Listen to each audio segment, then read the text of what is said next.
The following video was recorded by a woman named Carrie Ann, who was out on a horseback ride near Mount Shasta in Northern California with her friend Jordan when the two of them stumbled onto something neither of them could immediately explain.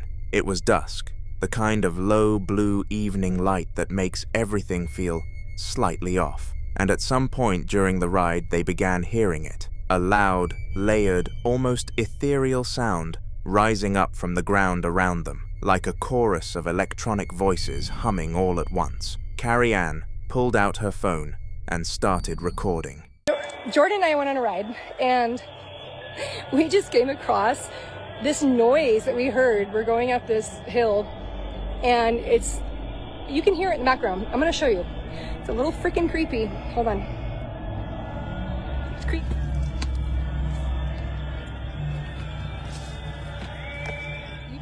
There's a mountain.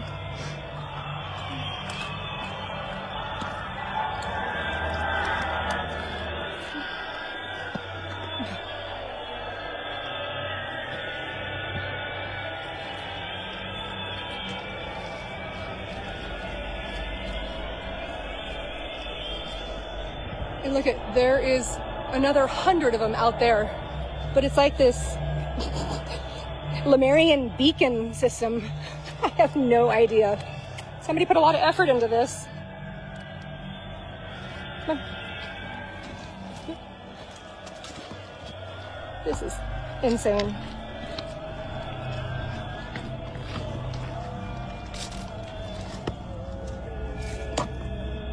I guess they're solar powered. This one actually makes sense. The other ones are just white noise.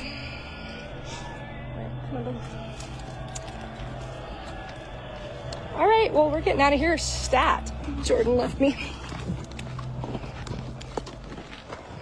Mount Shasta has carried that legend for over a century, the belief that a hidden underground city called Telos exists beneath the mountain, the last refuge of the ancient Lemurians, a civilization said to have survived the sinking of their continent thousands of years ago. Whether the strange sounds are connected to this history or not, this is the exact folklore this place is famous for. The next day, the two of them went back in full daylight to get a better look. Watch.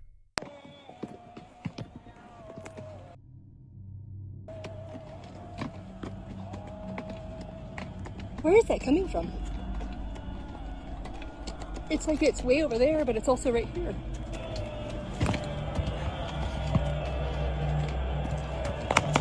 Oh my God.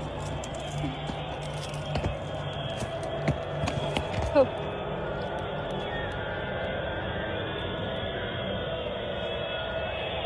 Oh my God.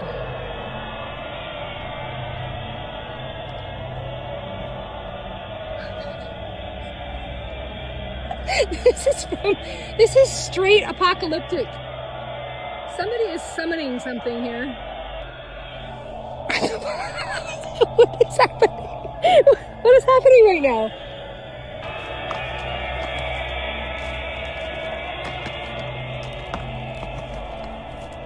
Okay, no.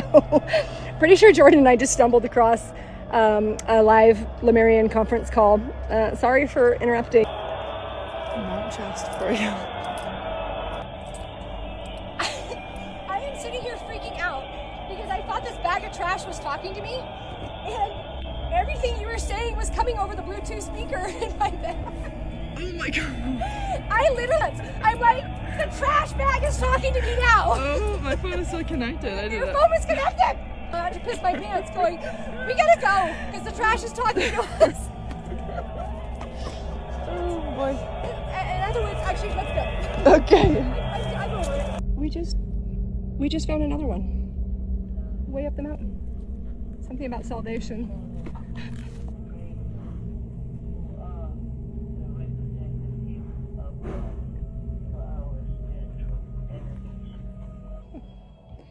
Now it's sunny, clear skies, and the hillside reveals something even stranger in the light. Not just a random scatter of devices, but long, serpentine lines of them running up the slope in deliberate formations.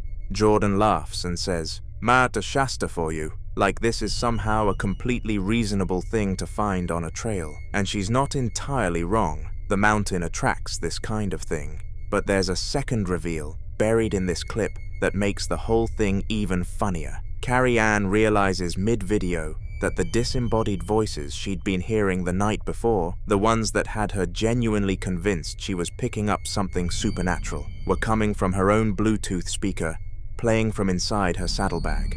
She'd been terrifying herself with her own phone. Still, that explanation only covers the voices. It doesn't cover the hundreds of devices, or whoever placed them there, or why. So Carrie Ann went back a third time, this time determined to figure out the source. Listen closely. All right, boys and girls, we are going back and we're gonna get to the bottom of this. Inquiring minds want to know. Oh, shit.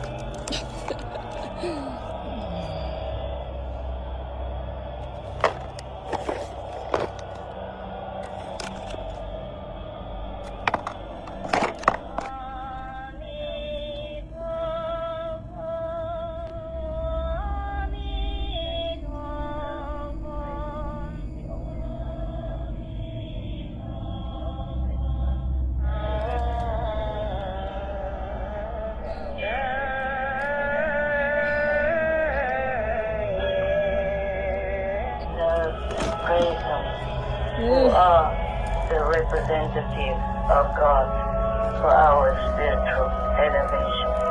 We humbly worship, praise, thank, obey, and love God Almighty, the Most High, the greatest, for world beacon, world peace, and our soul liberation. We thank, love, praise the only Son of God, who is the ultimate master. She finds the original packaging in a cardboard box on the hillside, product boxes printed in Chinese, featuring lotus flower and dragonfly illustrations, and when she holds one of the speakers up, you can hear it broadcasting a Buddhist chant, Namo Amituofo, a traditional chant to Amitabha Buddha, repeating from the solar panel on the device. She eventually tracks the product down to an Etsy listing, Vajrayana Mahayana Prayer Mantra Chanting Box, solar powered, sold by a seller called Lama Noriha for around $51 each. Whoever planted them went to significant expense and effort, spreading what appears to be hundreds of solar-powered prayer chanting boxes across a remote mountain trail in deliberate arrangements, left to broadcast Buddhist mantras and spiritual prayers into the open air around one of the most spiritually charged landscapes in North America. Some people in the comments found it beautiful, a kind of open-air devotional installation, broadcasting prayers for world peace at the foot of a sacred mountain. Others found it deeply unsettling, especially given how genuinely frightening the sound was at dusk. I'll let you decide which side of that you land on, but what nobody's been able to answer is who put them there, when, and whether they're planning to come back and add more.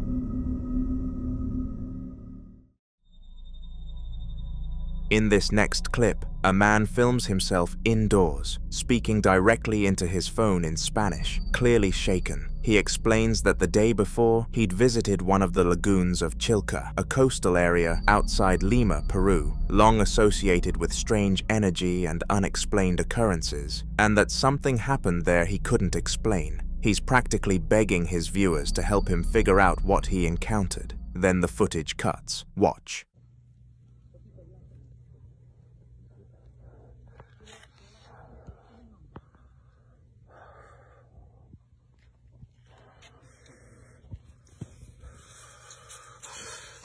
The camera shifts to a nighttime outdoor scene, pointing down at a turquoise-painted wall covered in dark, smeared markings that resemble three-toed footprints or handprints. Then, at the very end, a large, dark hand with long, sharp claws suddenly grabs the corner of that wall from off-screen, textured, scaly, and unmistakably not human. Some viewers immediately called it a staged prop, pointing to the sound effect that drops right on cue. Others aren't so sure, because if you look at those markings on the wall before the hand appears, they were already there. So what exactly left them?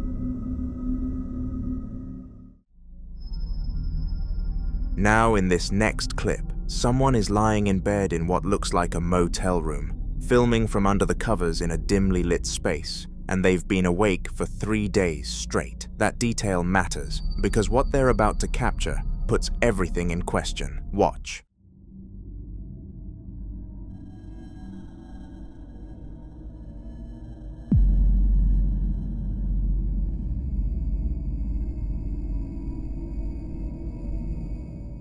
Standing beside the door appears to be a dark figure draped in what looks like a black cloth. What stands out most is the face, a pale. The figure doesn't appear to move. It simply remains there, watching from the corner of the room. At first, she assumes sleep deprivation is playing tricks on her mind. After 3 days without sleep, visual hallucinations are well documented and can become remarkably vivid, often involving shadowy figures or people standing in doorways. That alone would be a reasonable explanation. But then she reviews the recording. The figure appears to have been captured on camera as well. That detail is what convinced her she wasn't imagining it. Those who favor a paranormal explanation compare it to reports of shadow figures, particularly the subtype often described as cloaked or hooded apparitions. Dark, human-shaped forms with unusually pale or featureless faces that witnesses claim to encounter during the night. Whether the camera captured an ordinary object distorted by darkness, or whether her exhaustion simply caused her to notice something that had been there all along. The fact that the same figure appeared both to her eyes and through the camera lens is what continues to fuel the debate. Now, in this next clip, 2 men are filming outdoors at night along a dark dirt road somewhere in a Spanish-speaking country. The scene lit only by a single off-camera light casting a sickly greenish-yellow glow over the tree line. For a few seconds, everything is still, just shadows and shaky camera work, and a nervous exchange of words between them. Then something steps out of the foliage. Watch.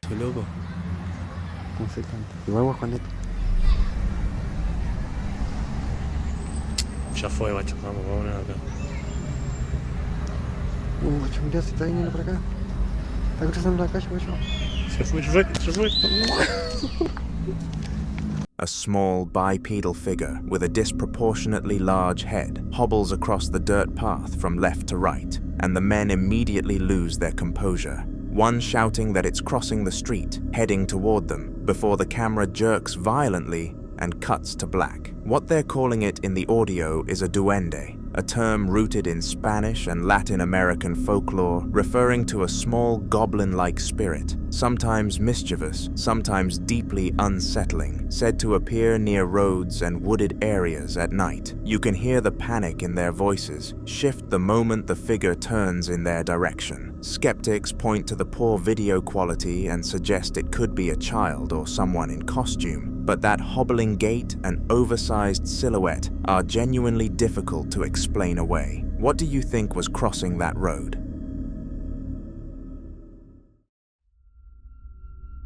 This next video was recorded by a man who says the strange activity in his home has been going on for a while. But on this particular night, things took a turn he wasn't quite ready for. It's 4:53 in the morning. He's downstairs alone, his family asleep upstairs, and he's got a cause light in his hand when the knocking starts coming from his basement door. Slow at first, one knock, then another, then a third, spaced out and deliberate, like something testing to see if he's listening. He points the camera at the door and pans the room briefly, showing the couch, the coffee table, the staircase with the baby gate at the top, and then comes back to the door. He says it himself. This isn't the first time he's heard it. Watch. Alright. So that right there is my basement door, right? I'm downstairs by myself. It's like 4:53 in the morning, and I just started hearing that. I have no fucking idea what it is, but I'm down here by myself. Everybody's sleeping, just me. Ain't the first time I heard this shit either. What makes this so unsettling isn't just the sound, it's the escalation. Those early knocks are almost calm, then they turn into a rapid, frantic drumming, the kind that doesn't sound like a pipe settling or an animal scratching. And then the bangs, 3 of them, each one louder than the last, hitting the door with a force that feels deliberate, almost impatient. He's not performing fear either. His expression is more confused than theatrical, like a man who genuinely doesn't know what to do next. Some people in the comments pointed to territorial behavior, the idea that whatever is making that sound is asserting itself, warning him rather than inviting him. Others suggested a more specific framework, comparing it to what some paranormal researchers call threshold phenomena, where entities are believed to be bound by certain boundaries and use sound to demand entry rather than simply passing through. Skeptics will point out a person hiding on the other side with nothing better to do at 5 a.m., but his tone, flat, tired, almost resigned doesn't read like someone in on the joke. The activity didn't stop there. The following night, or at least another night in the same house, he was sitting in that same room when the knocking started up again, this time from the wall beside the downstairs bathroom. He says he'd been hearing it regularly at that point, tapping on the bathroom door, sounds from the wall, the same pattern repeating itself. He started recording to see if anything else would happen. Watch. Alright, so I was hearing that knocking again, right? Except this time it's coming from that wall right there, which is my downstairs bathroom. And after a while, I started hearing tapping on the bathroom door as well. So, what else? Record. See if anything else happens. I mean, I hear the shit every night. It's... fuck? Okay, that's never happened before. Now I have to go check it out, otherwise you guys are going to be like, oh, it's probably somebody in there. Let's go see. I'll show you guys right now. Ain't nobody in this motherfucker right here.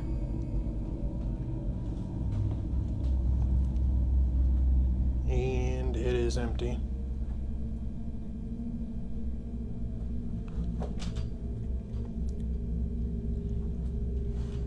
Yeah, no, that one was weird. That's never actually happened before. That's new, at least. When he posted the footage online, most people focused on what they claimed to hear at the very end, a faint hissing sound that many missed the first time until they replayed it with headphones. Clay didn't think much of it at first, until viewers started asking about where he lives. When he told them he's in South Milwaukee, Wisconsin, the reaction changed. People in the comments claimed the area has a history of old houses with dark pasts, and that South Milwaukee in particular has more than its share of hauntings. This place is tied to several local stories, but there's one in particular about a man who disappeared in the 1950s, last seen walking into a house on Clay Street. Now, if whatever is in that house just crossed from making noise to moving things, the question worth asking is, what comes after that? The following video was recorded inside a small frozen yogurt shop sometime after closing by a man who'd been dealing with unexplained activity in the building for a while. Flickering lights, strange sounds, the kind of persistent low-level strangeness that you can almost convince yourself to ignore until you can't anymore. On this particular night, he and a woman he works with were still inside after hours trying to retrieve her keys from the back room, and he decided to pull his phone out and film what was happening. He mentions, almost in disbelief, that the lights had already started flickering again, and this wasn't the first time. Okay guys, we were literally just about to leave my store when shit just started flickering again. This is the second time it's happened. My car's over there, and... I'm shaking right now. Okay, and her keys are in the bag. We need to go. We need to go get my keys. And the light turned on.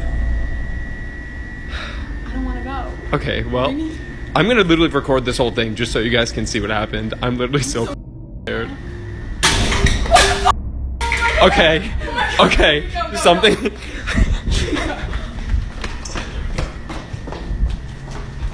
The bathroom light's on too. Bro, why are my keys on the floor? They were not there. Like, I deadass put them on the desk. Like, oh my god. What the hell? This is literally insane. The crash erupts out of nowhere from somewhere deeper in the building. No visible source, no explanation, and what follows is pure chaos. Both of them sprinting toward the back office in a full panic. But then they find her keys lying on the floor. She's insistent that she left them on the desk, and the man confirms he didn't see them there either. That alone is unsettling. Displaced objects are one of the most commonly reported signs of poltergeist-type activity. The kind of presence that doesn't just make noise, but physically interacts with the environment, moving things deliberately, as if to be noticed. Then, it got worse. The second clip picks up shortly after, with the two of them still inside, watching the security monitors in the back office while the cameras around the store continue to flicker. They decide they need to leave. They're already nearly an hour past closing, and as they make their way toward the exit, something comes flying out of the darkness right past the camera. Watch. Okay guys, we've been sitting in the back for like 20 minutes now, and we're just watching the cameras, and stuff is still flickering and going on, but nothing happened back here, and we need to go home, and this is so freaking terrifying. We're 50 minutes past our shift because of this shit. We closed at 10, so we need to like, it's so dark because all the light switches are over here. Stop it, stop it. Oh, fuck. Okay, this is what I mean. This room is over. This is. Oh my god. This is what we're dealing with. Oh my god, yeah, what the Bro, Nick, did you this on purpose? No, I'm gonna beat the shit out of you, Nick. Stop! You're literally. Are you? No, wait, no. Nah. No. We literally looked away for like 2 seconds. You can see it cut through the frame before clattering off screen, and both of them bolt straight for the door. The nervous laughter outside is the kind that comes when you're too shaken to process what just happened any other way. But the most unsettling detail comes when he turns the camera back through the glass front door. 2 metal chairs that were upright moments earlier are now tipped over on the floor, and neither of them touched them. He says he only looked away for a few seconds. Poltergeist cases like this one tend to follow a pattern where the activity doesn't just repeat, it escalates, becoming more physical and more direct over time, as though whatever is present is testing how much it can do before someone finally leaves. He says he's planning to do an overnight stay to try to make contact. What do you think will happen if he does?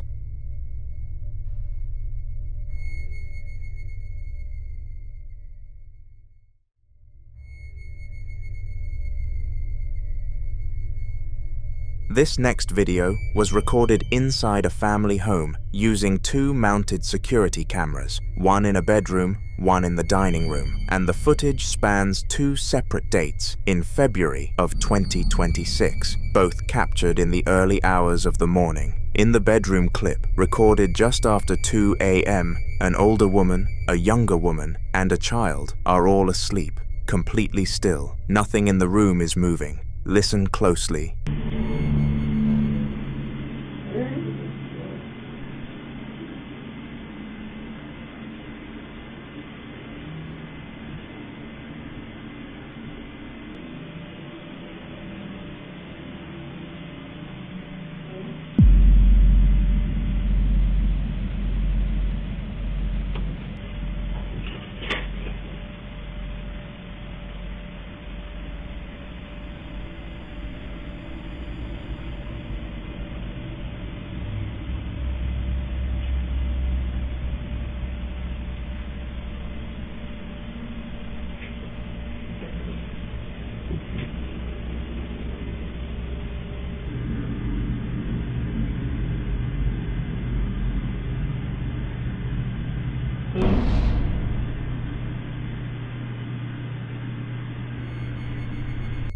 A quiet, disembodied male-sounding voice is heard whispering a name, Naneng, into a room where everyone is asleep. Then in the dining room, footage recorded just after 5 a.m., the same kind of voice speaks again in an empty room, saying the name Len, seconds before a teenage girl walks out of a hallway door on her own. And back in the bedroom, at the exact same timestamp, the voice speaks once more, this time with what sounds like a questioning inflection, calling out while the entire family remains completely unconscious. So if you listen carefully, something is calling their names, and not one of them heard it.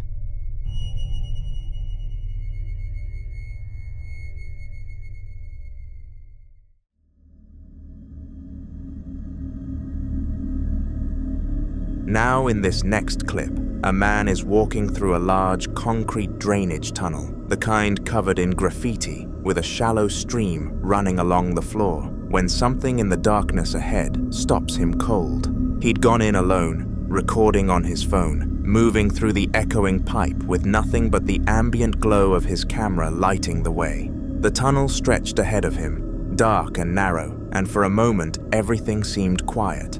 Then, at around the 15-second mark, a sharp metallic clicking sound echoes out from somewhere deep in the darkness. He stops walking. He calls out, "Watch."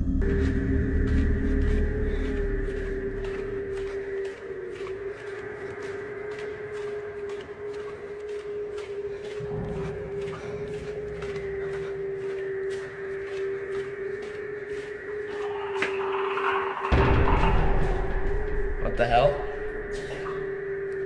Hello?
What answers him back isn't a person. A low, guttural sound, somewhere between a growl and a distorted whisper, rolls back through the tunnel in response to his voice.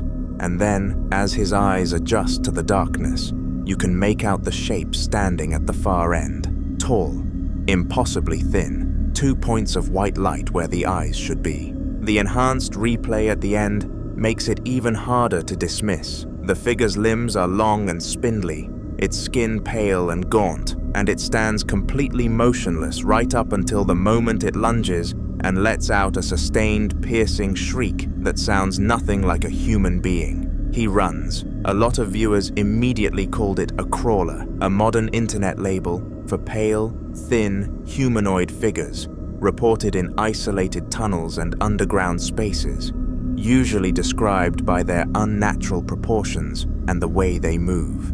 Others think the glowing eyes point to something else entirely, something that doesn't fit neatly into any category. Skeptics argue it could be a person with a torch, but that explanation gets harder to hold onto when you hear what came out of that tunnel. So what exactly was standing in the dark, waiting?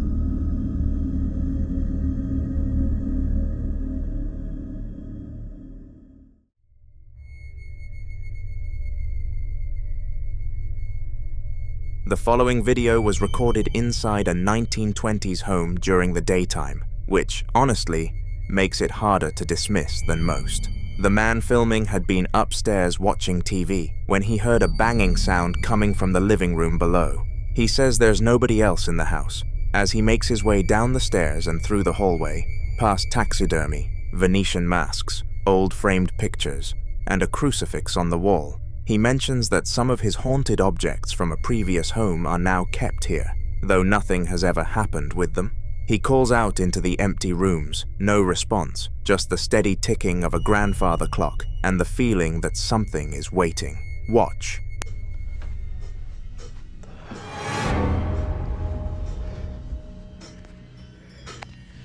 It's banging in the living room. There's nobody else in the house. I've just been upstairs watching TV. Some of my old haunted objects from the old house are in here. but nothing's ever happened.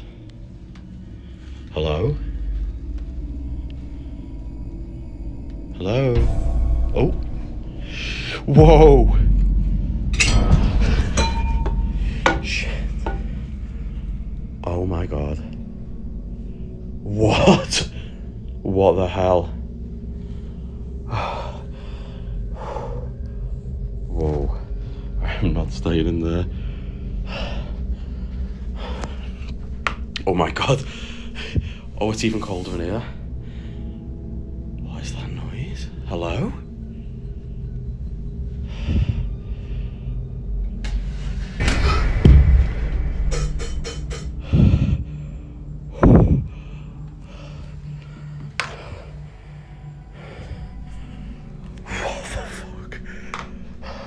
Oh my god. Well, it looks like my objects are back at it again, doesn't it? What the hell? What the hell? What the hell?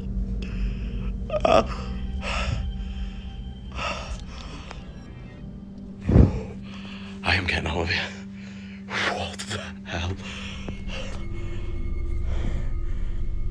Two events hit almost back to back. A taxidermy bird on the fireplace mantel flaps its wings suddenly, then the door slams shut on its own with a heavy metallic crash. Then in the dining room, a chair is violently thrown backward across the floor. He screams. He's done.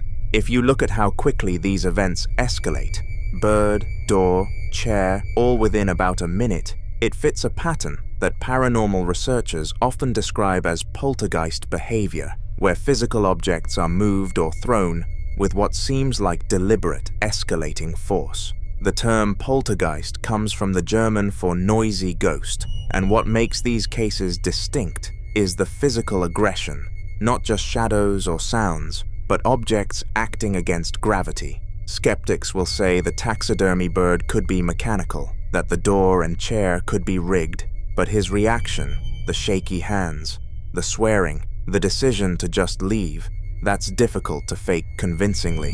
He even notes a second chair had shifted by the time he looked back. So what set it all off?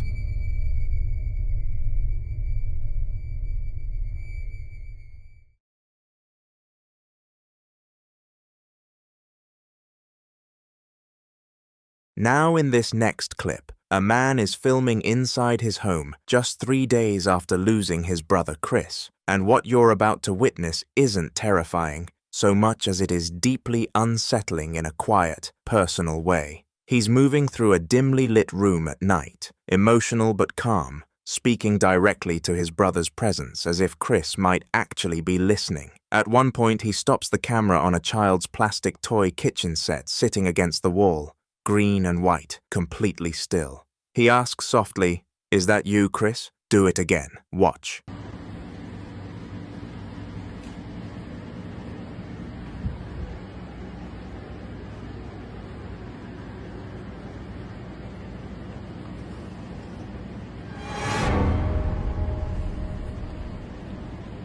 That's you, Chris. Do it again.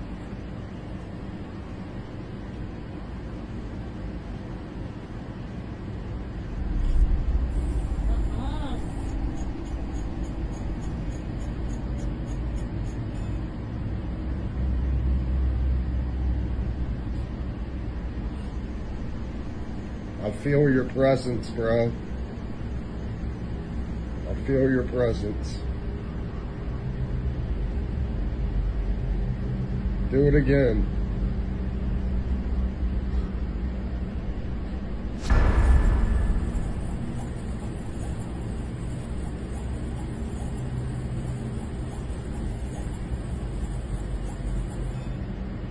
Holy shitballs. What did I miss? The burner on the toy stove lights up with a flashing red glow and emits an electronic sizzling sound. Then, after it goes quiet, he says it again. Do it again, and the toy activates a second time, this time playing a completely different sound sequence. Many people who've experienced grief report moments exactly like this one, where an object associated with family or routine seems to respond at just the right moment. Others think the timing is too precise to dismiss. You decide.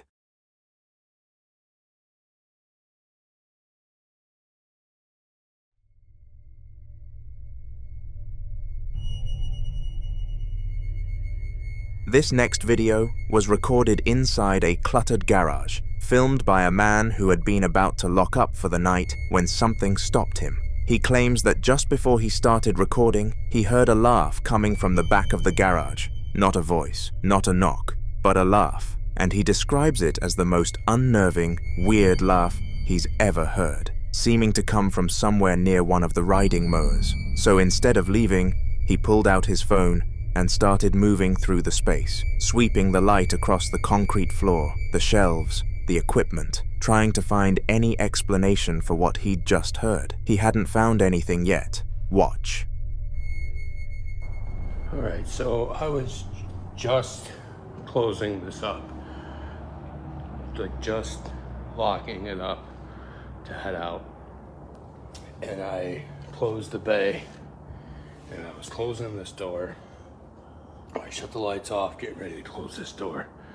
And heard, I swear, I heard a laugh. And it was the most unnerving,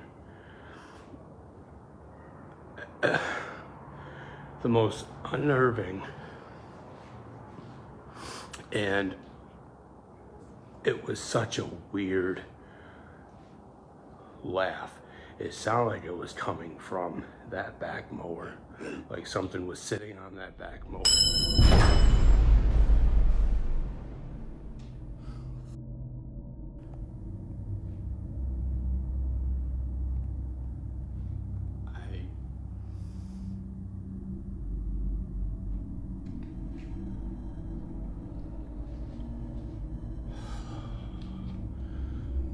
I should have just left. I should have left it alone. I don't even know what that was, where it came from, where it went.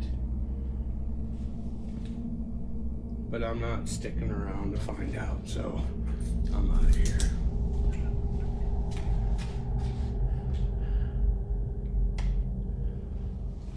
Screw this. I'm out of here. I am not sticking around. A sudden, sharp metallic crash explodes off-screen with enough force to make him physically flinch, and when he swings the light toward the source, there's nothing there. No fallen object, no obvious cause, nothing on the floor that wasn't there before. His voice afterward is shaky, and you can hear him repeating that he should have just left, that he doesn't know where the sound came from or where it went. Some think residual energy in cluttered, closed-off spaces can build tension and release it violently, almost like pressure finding an outlet. And the laugh he heard before he even started filming, that detail is hard to shake. What exactly was waiting for him in that garage?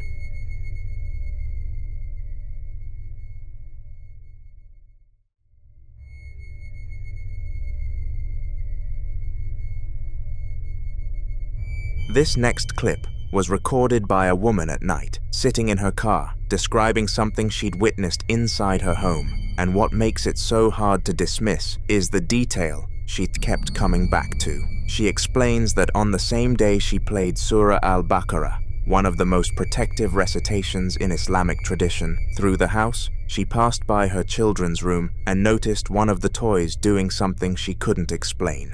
Her daughter's Peppa Pig stuffed toy lying on the bed. Watch. I put Baqarah on my house. That same day, I am like just passing by my kid's room, and basically I see one of the toys doing this.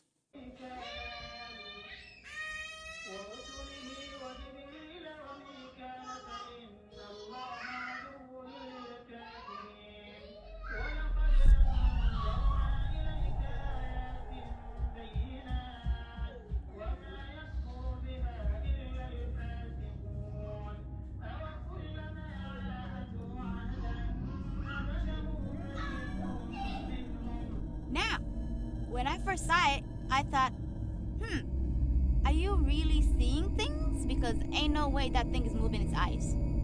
There is no way it's moving its eyes. Does that make sense? No, it does not. This is your child's little toy that they always love and sleep with. My daughter loves it. That thing is her life, okay? My daughter and that monkey chump are the same. She loves that little toy. So I'm like, ain't no way, it has to be my eyes. So I'm looking at it, my son comes, he's also looking at it. Both of us are like looking at each other. We're like, oh, I don't know, let's use the camera. And then we use the camera and we see for our eyes. First time in real life, this toy was moving its eyes. What could it be? What do you guys think it is? Do you think it's Jinn? If you look closely, the toy's plastic eye slowly rotates upward, turning, according to her, to look directly at the camera. She says she thought her eyes were playing tricks on her at first, so she called her son over, and both of them stood there watching it together before deciding to film it. Many in the Muslim community watching this immediately pointed to jinn, supernatural beings described in Islamic tradition as created from smokeless fire, capable of inhabiting objects, invisible to the naked eye, but very much present. Jinn aren't considered innately evil, but certain ones are believed to attach to children's belongings specifically. She ends the clip asking the audience the same question she still can't answer herself. What do you think it is? The following video was recorded somewhere beneath what appears to be an abandoned industrial building. No voices, no footsteps, no sound at all. Just the slow drift of the lens through deep shadow, past a low brick wall, and down a long corridor, toward a faint greenish light in the far distance. Nothing seemed out of place at first. Watch. Is your name Leroy? Dude, I just heard something from like another room. I heard something back that way. Dude, you hear that talk? Did you hear that? I hear a man's voice. Somebody might have called us here, dude. Ooh, what was that? Ooh, what was that?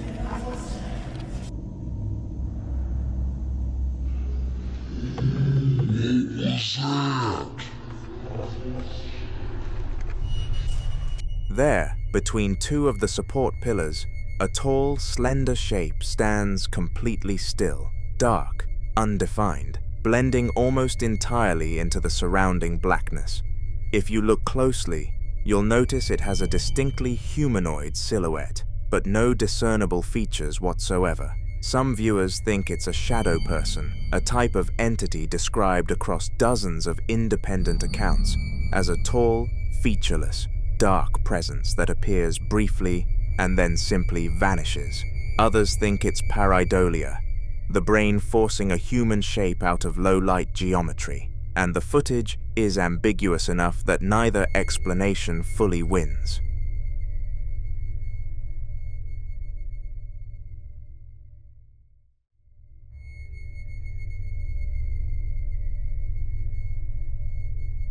Now, in this next clip, a demolition crew in Adelaide, South Australia, was tearing down the old Royal Adelaide Hospital when one of them started noticing things that didn't quite fit the job.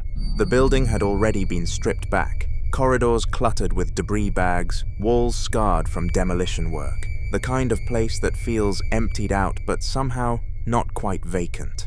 A friend of the filmer was part of the crew and captured this footage on a handheld camera, pointing down one of the dimly lit hallways toward a set of double doors, one of them covered with a semi-transparent plastic sheet. Something behind that plastic catches the eye immediately. Watch. And there's no cunt behind there, right? I'm staring there the whole time. Yeah, fuck. It's gotta be some reason for it, eh? Yeah, go. Ain't no one walking past. What are all these? There's no one walking past that door. That's me, man. Yeah, let's see.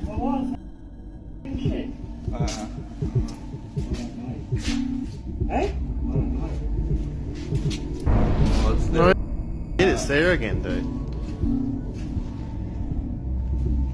I'm filming it, eh?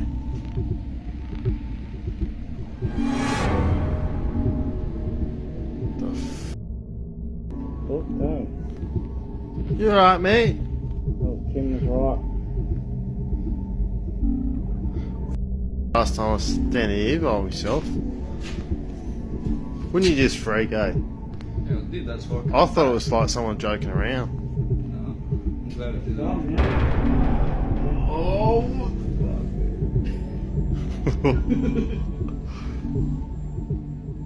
Why is it just above that line? Can you explain that?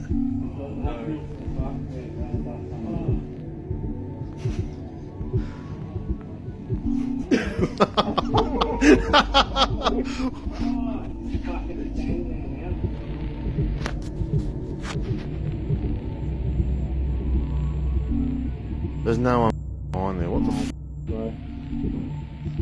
Doesn't make any sense, man. And look at all this shit like in the air. That's so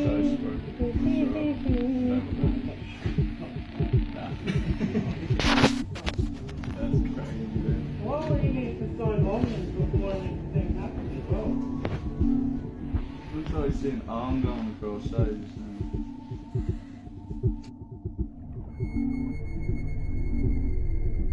Behind the sheeting, a dark, amorphous shadow moves from right to left, subtle, but there.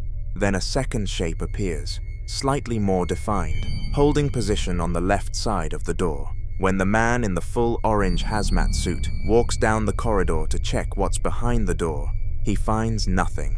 The room on the other side, according to the footage, was an operating room, and it was empty. What makes this harder to dismiss is that the Royal Adelaide Hospital had been associated with paranormal reports for years before demolition even began, with staff and visitors describing strange shadows and unexplained figures throughout the building. Some believe that spirits tied to places of suffering, death, and trauma don't simply leave when the walls come down, and that the demolition itself may have stirred something. Where do you think they go when the building is finally gone?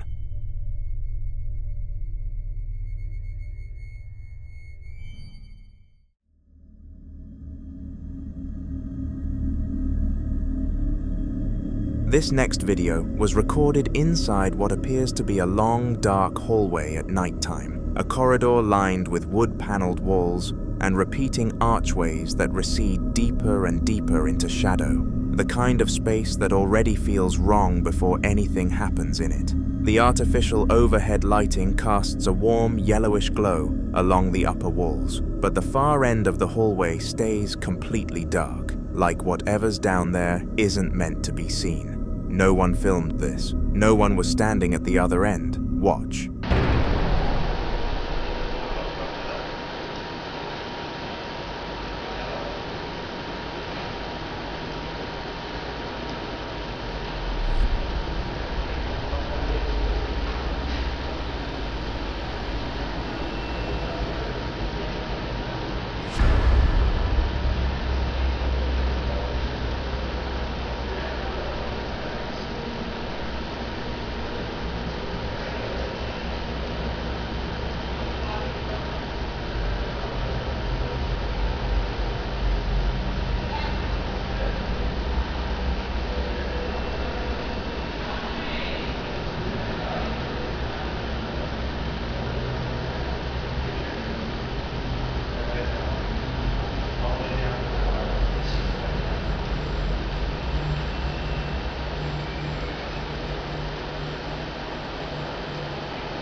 Just beyond the first archway, a faint whitish-grey mist drifts smoothly from right to left across the corridor and vanishes into the shadows in under 2 seconds. Some viewers think it's a dust particle or lens artifact, and with footage this blurred, that's genuinely hard to rule out. Others believe it's something else entirely. What do you think was moving through that hallway?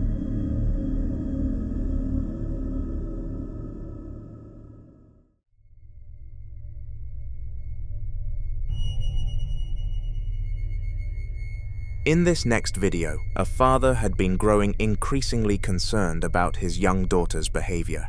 At first, it seemed harmless enough. Like many children her age, she would spend long periods talking to someone nobody else could see. pausing as if she were listening to responses, laughing at jokes that no one had told, and occasionally looking toward empty corners of the room as though another child were standing there with her. Naturally, her father assumed it was an imaginary friend until it stopped being a case of a child talking to something invisible. It became a case of something responding. Watch. Miren hasta el final. Esto es una cosa muy loca lo que pasa acá, cerca de mi barrio, a la vuelta de mi casa. Bueno, mi hija se ve que tiene un amigo invisible porque... Ustedes miren. Váyale, decirle que traiga el coche. Decirle que traiga el coche, decirle.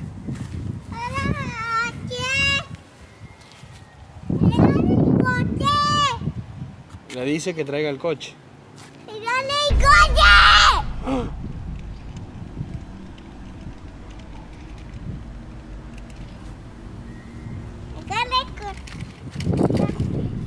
No.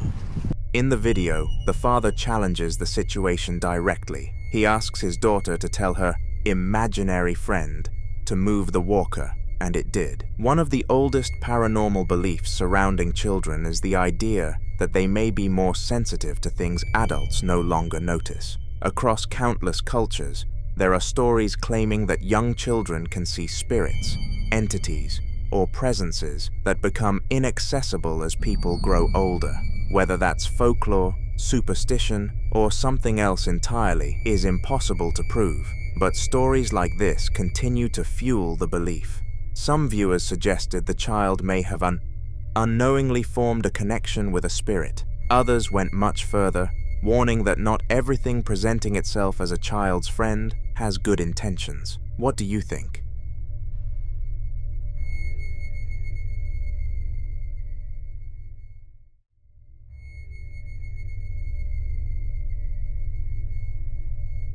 The following video was captured by a man doing what appears to be a late-night walkthrough of an empty industrial building. Service corridors, loading bays, the kind of place that feels unsettling even when nothing's happening. He moves through a series of narrow hallways, lit by fluorescent overhead lights, past recycling signs and yellow safety markings, before pushing through a plastic strip curtain into a vast, dimly lit loading dock below. Concrete pillars, orange industrial lights, long shadows stretching across the floor.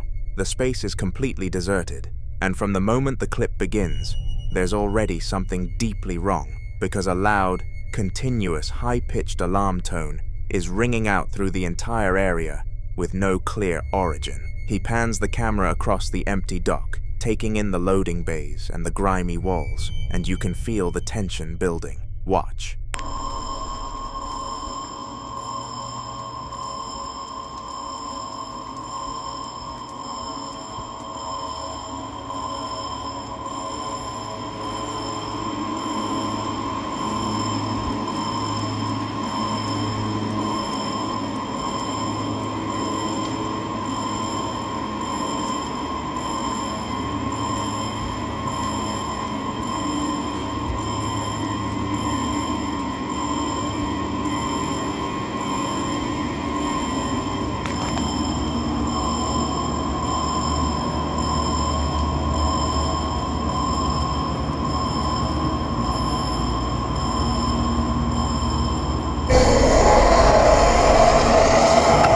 Oh, shit.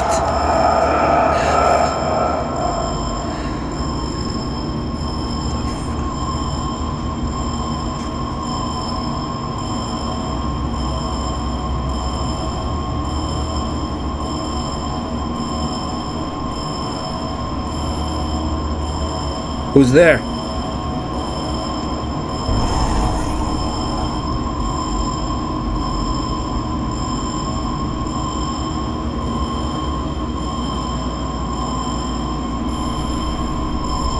He still hasn't gotten over that scream, and from the look of things, something knew he was there and reacted. Liminal spaces like loading docks and service corridors have developed their own folklore online in recent years, described as places that exist between destinations, spaces no one is supposed to linger in, and that in some accounts are thought to attract residual energy or presences tied to the labor and isolation those spaces carry. The second clip takes that atmosphere even further.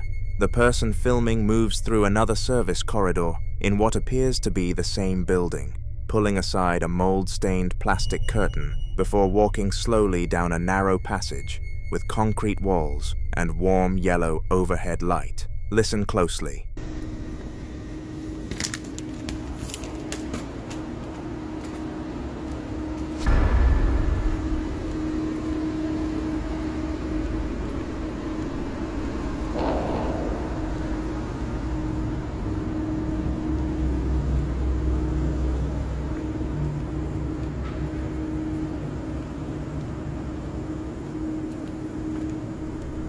If you look at the top right corner, you'll see a humanoid figure hanging. After he shared the footage, many people immediately connected the figure to the scream captured earlier. Some speculated that whatever produced that sound may have been the same presence now appearing in the corridor. Of course, skeptics argue that the figure could be an illusion created by shadows, pipes, hanging material, or the low image quality of the footage. But for those who believe the scream and the figure are connected, that's a difficult explanation to accept.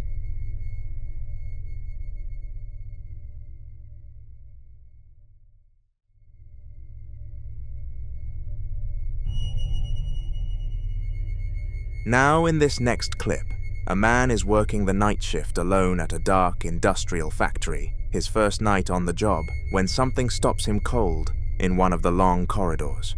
He's moving through the building with a flashlight, checking doors, narrating to himself the way people do when they're trying not to feel uneasy about being completely alone in a space that large. You can hear it in his voice, that thin attempt at casual conversation with no one in particular. He makes his way down a long, empty hallway, concrete floor, exposed beams above, sparse lights doing almost nothing against the dark, and announces out loud that he's there by himself. Watch. One more door. Yeah, this one's heavy. I'm here, all by myself.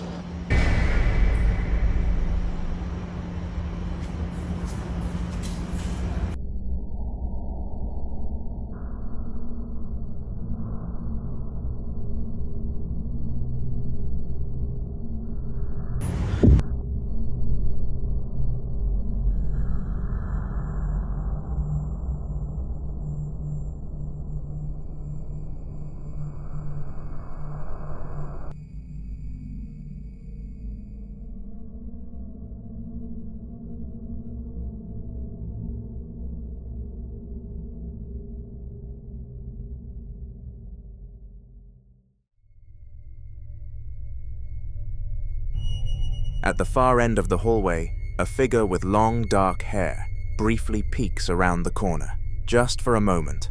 What makes the sighting so unsettling is the timing. The figure appears immediately after he acknowledges that he's alone, almost as though something heard him and decided to respond. Whether that's coincidence or not, it's the detail that viewers keep coming back to.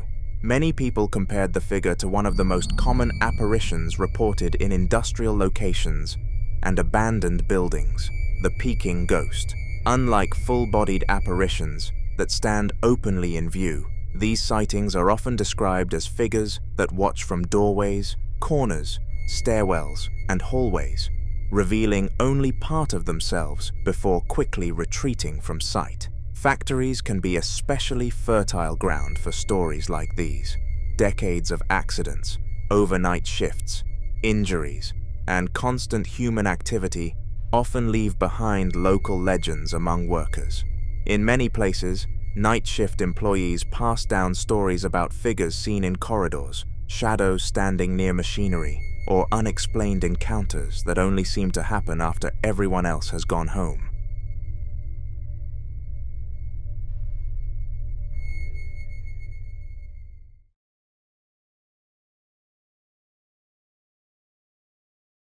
Now, in this next clip, a man is spending a quiet night at home with his young son, the kind of ordinary evening where the biggest concern should be which action figure wins the fight. But something on the porch keeps pulling his attention back, and when it happens a second time, with his son sitting right there in the room, he doesn't hesitate for a second. Watch.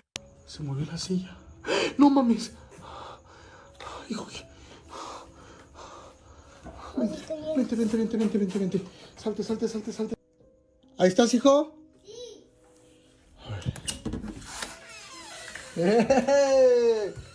Vengo a echarte un ojito, papi. Quiero jugar contigo. Pero se pelean, papi. Sí. Ay, no. A ver. ¿Quién es el superhéroe y quién es el villano? Cuéntame, porque yo no sé. Mira, este es el superhéroe. Y este es el villano. No mames. No mames, viste. Vete para acá, Se movió la silla. No mames. Hijo. Vente. Salte. Vámonos. Salte. Mierda. No mames. ¿Qué pedo? Vente, hijo. Vente, agarra tus cosas. Vámonos de aquí. Vámonos, vete por la casa. Ahorita jugamos acá adentro, ¿sí? Es que se movieron las cosas. Métete, papi. Métete.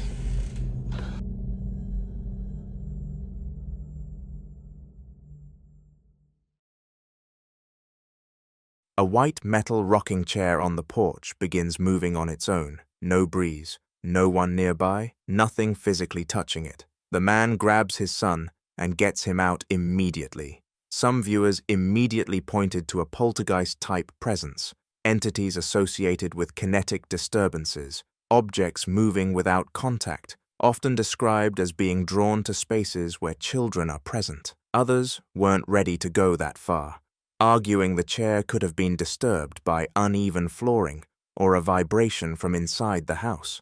But if you watch the second movement closely, the chair doesn't drift or wobble. It pushes forward with force, at a moment when the house is otherwise completely still. What's harder to dismiss is the pattern, the same object, the same location, twice in one night, and both times right when the man and his son were nearby. Whether something in that house was reacting to them or simply didn't want them there is a question the father clearly couldn't wait around to answer. In the following video recorded late one night, in France, a man pulls out his phone to film his kitchen because this isn't the first time something strange has happened here, and he wants it on record. Speaking calmly in French, he points out a drawer that's already sitting open on its own, notes that his small black dog is hiding under the dining table, and confirms out loud that he's completely alone. Then he does something that takes either courage or desperation. He asks directly for whatever is there to show itself. Watch. Donc voilà, je refais une vidéo parce que il se passe encore des phénomènes, comme vous pouvez le voir. Il y a le tiroir qui s'est ouvert tout seul. Vous pouvez vous constater, je suis tout seul. Il y a juste le chien qui est effrayé en dessous de la table. Sinon, je suis absolument tout seul. Donc, est-ce que vous pouvez vous manifester, s'il vous plaît? Ok. Est-ce que vous pouvez vous dire ce que... Oh putain, je calme. Je ne vous veux aucun mal. Oh, vache. Ok, je repasse. The upper cabinet door swings open on its own the moment he finishes asking, as if something actually heard him. Before he can even process it, two metal shakers are violently hurled from near the refrigerator and clatter hard across the linoleum floor. He manages a stunned, okay, starts to ask a follow-up question, and then a pepper grinder crashes off the dining table, followed immediately by an entire wooden chair being knocked backwards onto the floor. You can hear his voice go from measured to genuinely frightened in under 30 seconds. His dog never moved from under the table. What makes this so hard to dismiss is the sequence, not one random event, but 4 separate disturbances in under a minute, each one more forceful than the last. That kind of escalating pattern is what investigators often associate with poltergeist activity, a word that comes from German meaning noisy ghost, typically described not as a traditional spirit, but as a concentrated burst of energy capable of physically interacting with the environment. Some believe it attaches to people rather than places, which would explain why he mentions this isn't even his first video. Others think the moment he issued that invitation, asking it to manifest, he changed the nature of the interaction entirely. Whether that was brave or reckless, only he can say.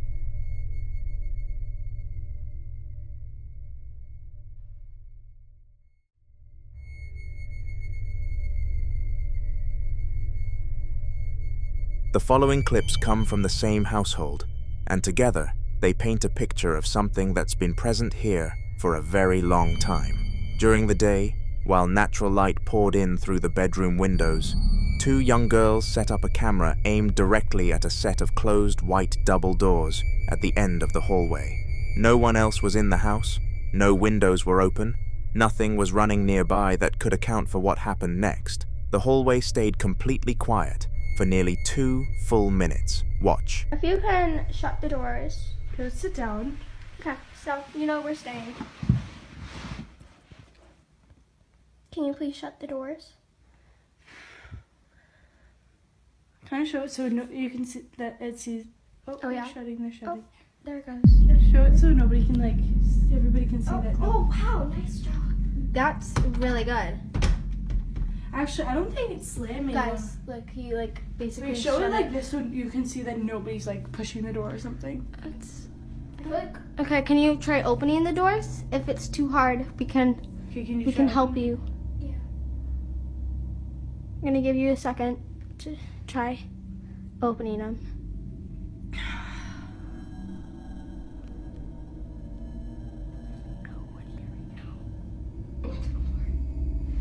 Okay, so I'm gonna give it a little push right here. That's good. Now can you please open them? Or shut them? That might have been a little hard right there. They're a little open. No, and also I feel like they would stick together.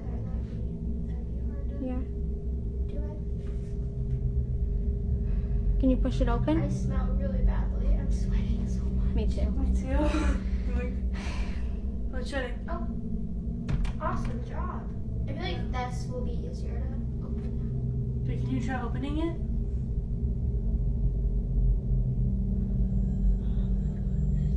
This is the most activity I've ever actually seen because my mom was always the one that saw the activity happening. Can you please try pushing the doors open instead of shutting them? Wow, nice job. That's really impressive. Oh. Okay. Wait.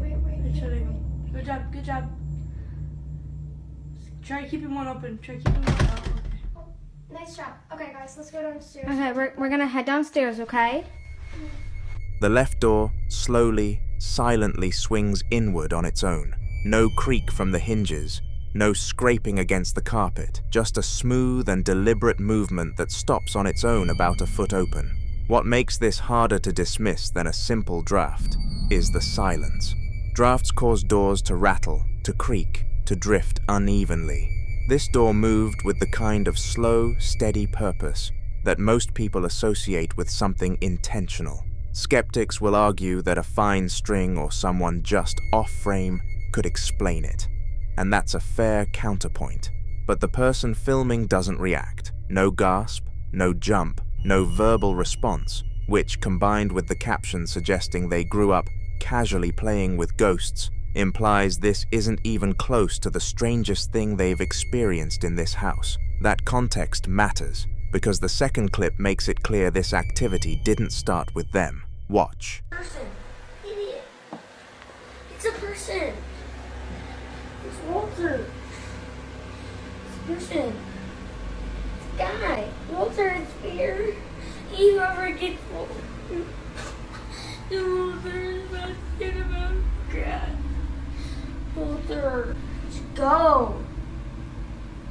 He's locked. Stop. At night, in a dim hallway with the same dark patterned carpet, a young boy is caught sleepwalking, shirtless, clutching something to his chest, completely disoriented. But what he's saying is the part that stays with you. He's talking to or about someone named Walter, insisting, "It's a person, it's here." his voice breaking into crying before he says, "He never," and then trails off. His brothers, according to the caption, grew up reporting the same thing, a figure they called a top hat man, appearing at night, connected to episodes of sleepwalking just like this. The Hat Man is one of the most consistently reported figures in sleep paralysis and night terror accounts worldwide. A tall, dark, featureless silhouette wearing a wide-brimmed hat, described by people across completely different cultures and languages with eerie similarity.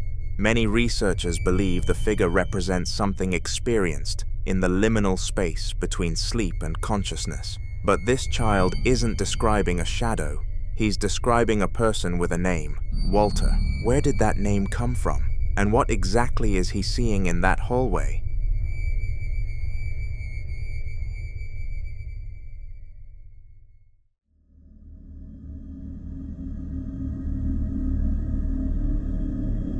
The following video was recorded by a home security camera set up inside what looks like a child's playroom. Toys, a little basketball hoop, posters on the wall, the kind of room that's supposed to feel safe. It's bath time, and a man in a blue t-shirt is moving around the room, doing the usual evening routine, completely unbothered. He steps toward the hallway, comes back, bends down behind the door, and that's when something happens in the space he can no longer see. Watch. It's bath time. Woo! It's nice and fresh in here.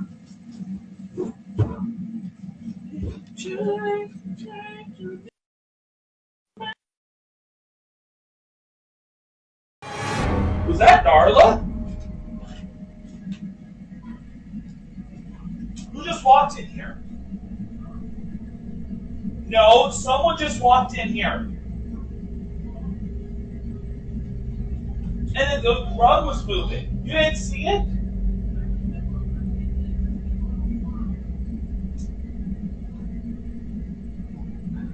No, I just saw someone walk in here. A dark, low shape darts across the hallway floor in under a second, moving so fast it barely registers. Now, what makes this harder to dismiss is that he caught it himself in real time before anyone reviewed the footage. Shadow people are often described as dark, humanoid forms that move with intent and vanish just as quickly as they appear. And some believe they're drawn to spaces with high emotional or domestic energy. So if you ask him what he saw, he already knows the answer. The camera just barely caught up.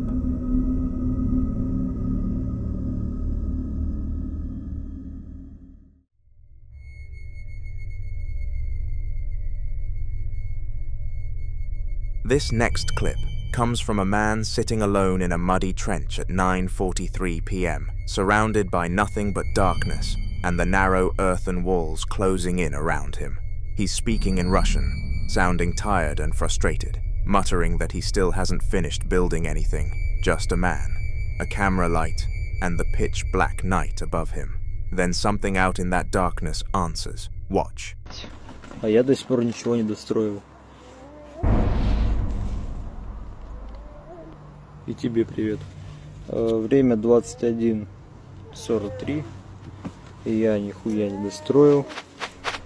Twice, a long, high-pitched wailing cry cuts through the silence from somewhere beyond the trench, and what's striking is how he responds, not with panic, but with a calm, almost weary, "Hello to you too," as if whatever's out there has been making itself known for a while. You can hear it again, fainter, overlapping his next sentence. Some viewers think it's an animal, though none they can identify.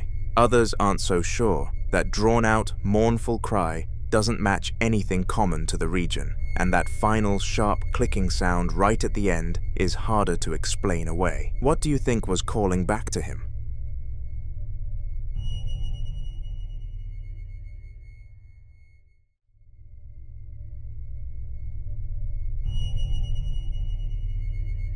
Now in this next clip, A man films himself inside what appears to be a basement crawl space, a narrow passage of cinder block walls, exposed wooden joists, and a dirt floor, barely wide enough to move through.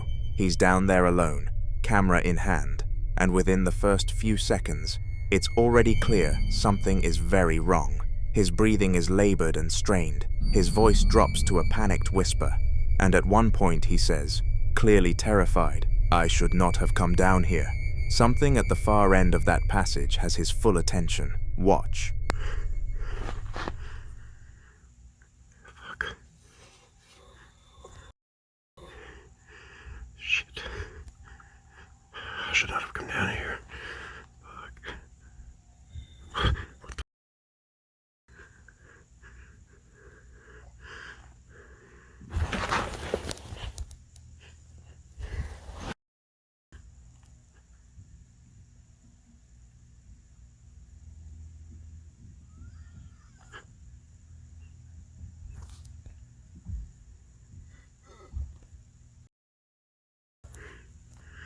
I'm stuck.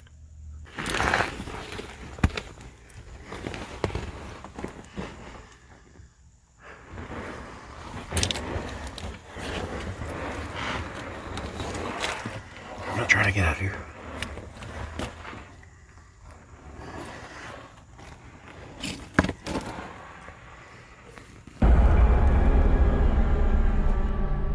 At the end of that narrow corridor, barely visible in the deep shadow, a tall, dark shape stands completely still against the back wall. You can hear a low, guttural groan cut through the silence, and what makes it so unsettling is that it sounds tonally distinct from the man's own panicked breathing, like it came from somewhere else in that passage. He then declares he's stuck, unable to move back the way he came, before managing to navigate further along the crawl space to find a way out. That shape at the end of the corridor is easy to miss on first watch. It doesn't move, it doesn't react, it just stands there. Some viewers think the groan is the man himself, overwhelmed by fear and the tight space. Others aren't so sure, pointing out that the sound has a different quality entirely, something lower and more deliberate. If you watch the opening seconds carefully, that figure is present from the very first frame, meaning whatever it was, it had already been waiting there before he ever pointed the camera down that passage. So what exactly was standing at the end of that crawl space?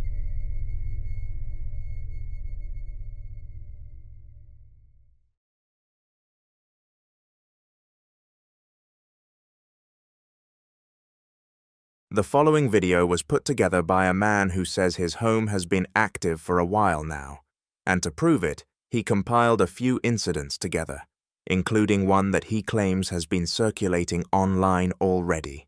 The footage was recorded at night, inside what appears to be a lived-in home decorated for Christmas, and from the very first seconds, something feels off. Watch.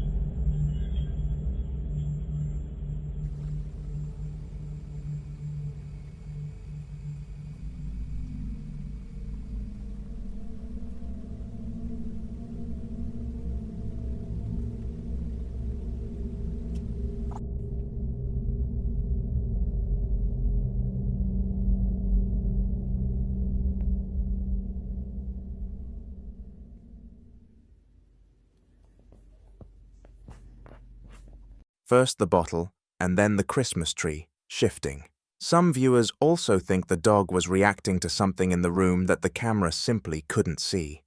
That idea takes on a different weight with the second clip, which was shared around the same time and appears to have been filmed in the same home. The camera drifts through a dim living room at night, before panning across a cluttered kitchen counter, and at first, nothing looks wrong. Watch.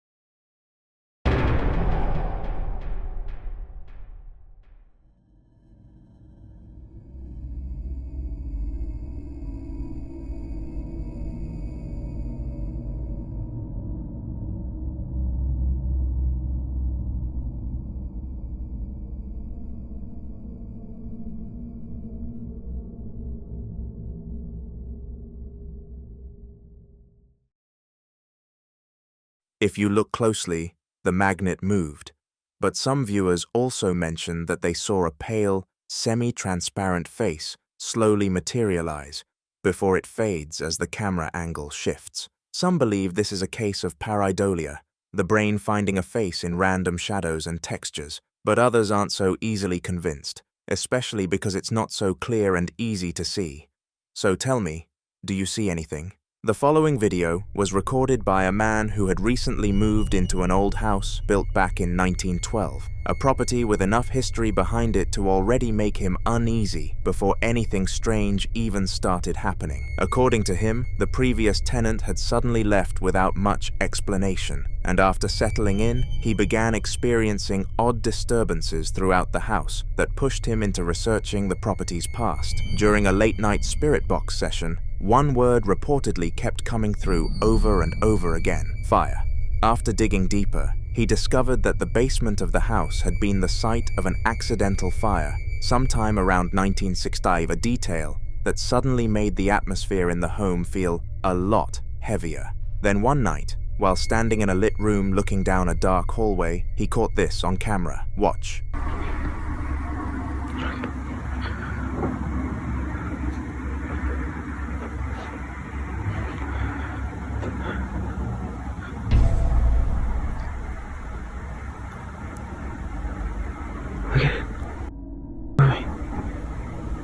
Look, it's my hand. At the far end of the hallway, a guitar begins to sway on its own, slowly at first, before the movement starts growing stronger.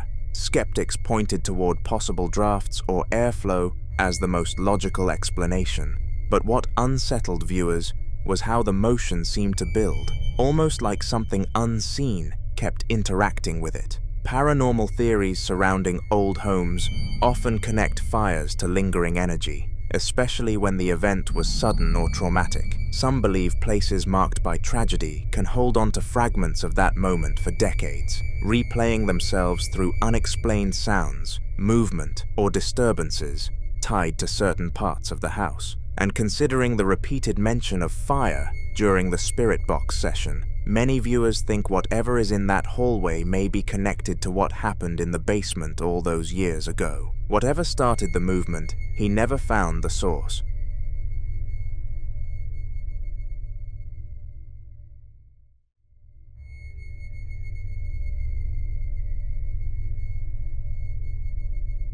In this next clip, someone is walking through a property called the Green Manor, an old house with narrow winding staircases, dark reddish walls, a library with built-in shelves, and an upstairs room lined with antique dolls.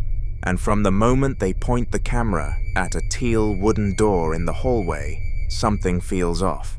The door is slightly ajar, and the vintage oval doorknob on its brass backplate just sits there, still and quiet, the way doorknobs are supposed to. But then it starts to move. Watch.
The knob jiggles, turns clockwise, and a sharp metallic click rings out as the latch fully disengages and the door swings open on its own. Nobody's on the other side. The person filming then pushes through, climbs the creaking staircase, and when they reach the top, they pan into a side room where a full church pew is lined end to end with at least a dozen porcelain dolls just sitting there, staring.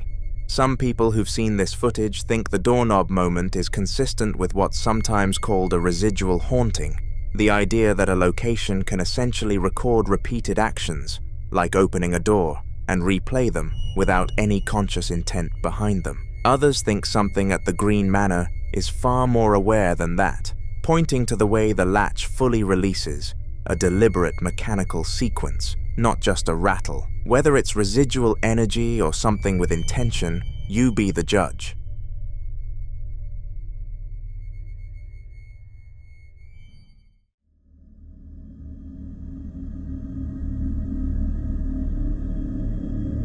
In this next clip, a family arrives at what looks like a spacious hotel suite.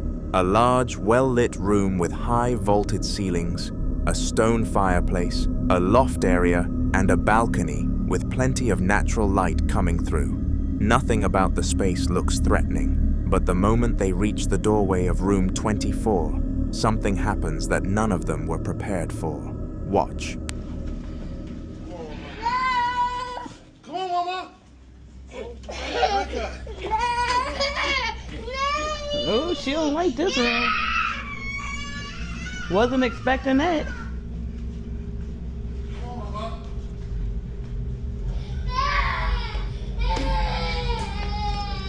Dang, Big Mama. Is there something in here? We rebuke it, Kai Kai. We rebuke it. She said, Yeah. Yeah. It's shit on the toilet. That's where you and Dad sleeping? Mm-hmm. Okay, not good.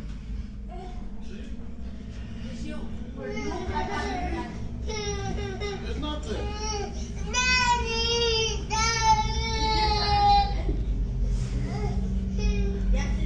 What? Close it. I'll pull out bed. This is so nice. You welcome. I hope y'all like it. I hope y'all got some energy because we're gonna be up all night. She immediately starts screaming, no, crying loudly, and pulling away from the room, and she doesn't stop for the entire clip.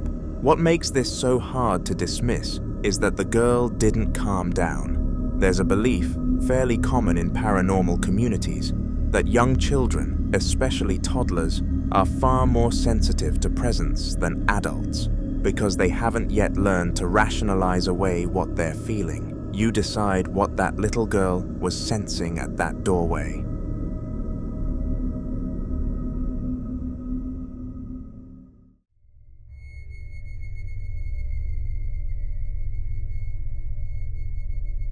Now in this next clip, a man is out in his shed during the day working on tools when he notices something that stops him cold. A sound coming from a dark attic space above a storage closet he says he's never once been up into.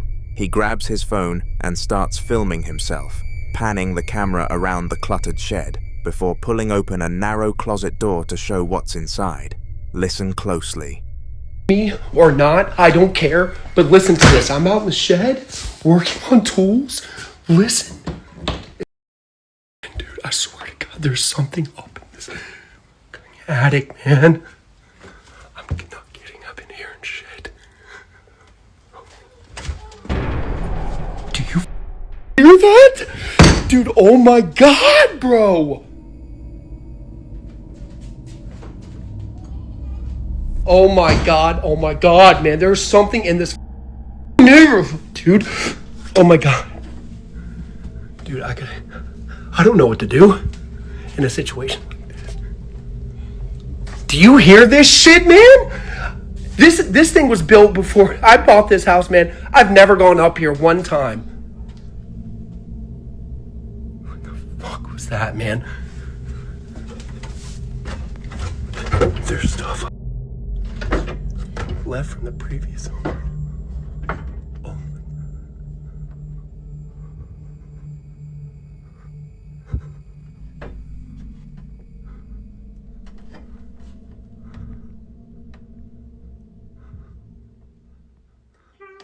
Oh my god, dude. Oh. If you listen closely, you'll hear a baby crying, and it happens not once but multiple times, getting clearer and closer each time. The man's reactions are hard to fake. He slams the door, shouts, opens it again, keeps asking if you can hear it too.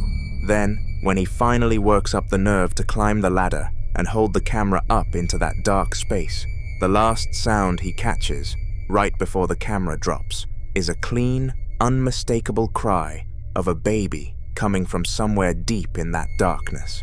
Some viewers think he has squatters in there, which, honestly, isn't impossible. Whatever was up there, he didn't stick around long enough to find out. So what do you think was making that sound?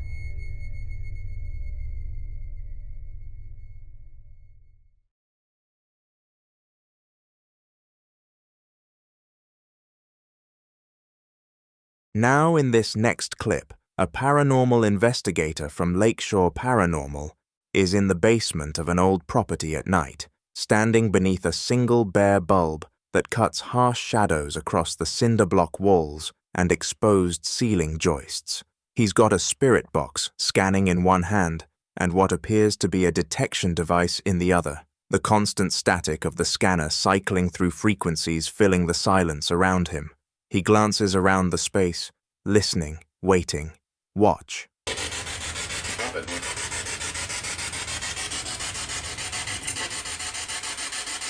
gonna leave until you give me a sign.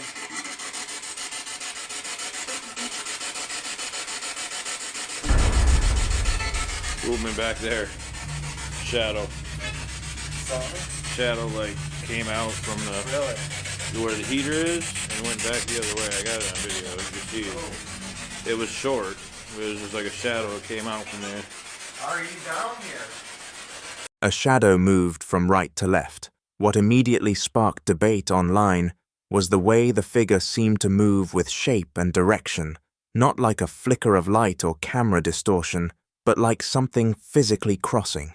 Some viewers argued it could simply be a reflection caused by someone walking past a nearby window, but according to the investigators, they were completely alone on the property that night, with no one else inside or outside the building during the investigation. So if no one else was on that property that night, then what exactly walked behind him?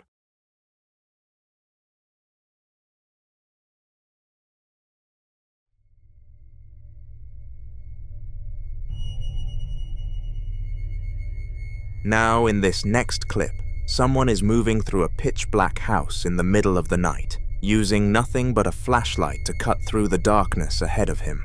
According to him, before he even started recording, he had already been hearing strange noises somewhere deeper inside the house, sounds unusual enough that he decided to grab his camera and trace where they were coming from. At first, he expected to find something simple, maybe a window left open, or an animal moving around inside the walls. But instead, he found this. Watch. Right. Second date. It's been okay so far, but... What? This is what I mean. Crazy shit. Is it like... Hello?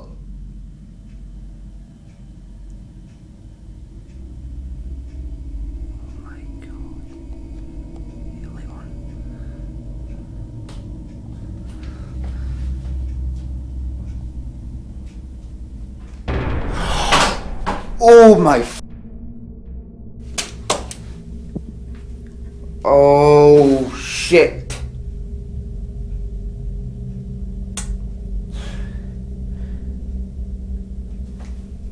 Phone's upstairs. Oh my I'm leaving lights on. Look at this. I swear to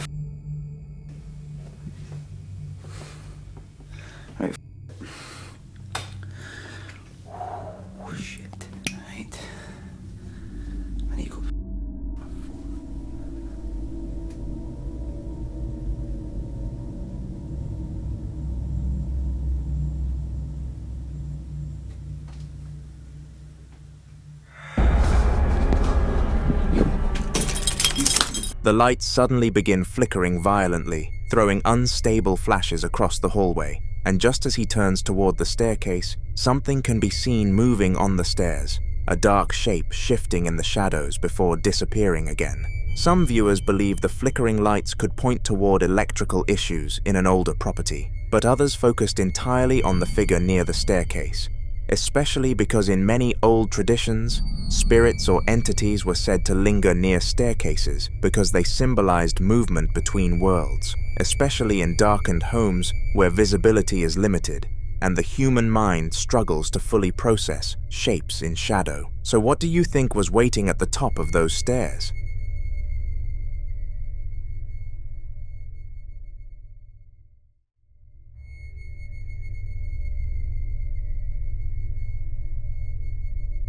The following video was recorded inside a home that's over 100 years old, using an old camera set up by a young man who was home alone and had noticed something he couldn't explain.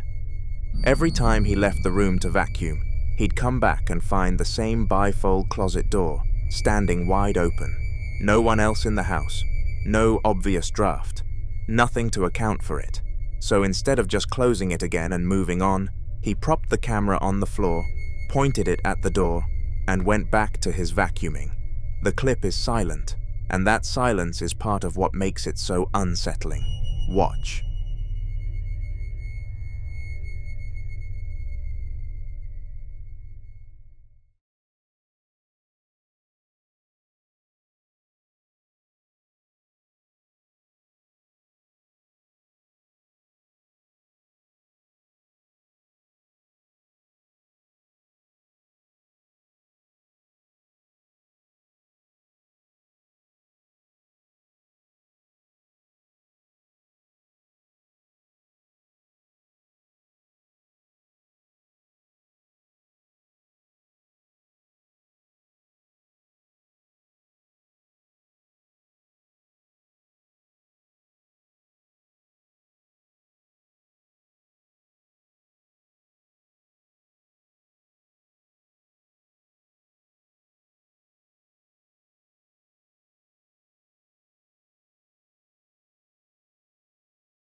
The right panel of that bifold door begins to move, slowly, steadily, swinging open at a pace that feels almost deliberate, folding back until the closet is fully exposed.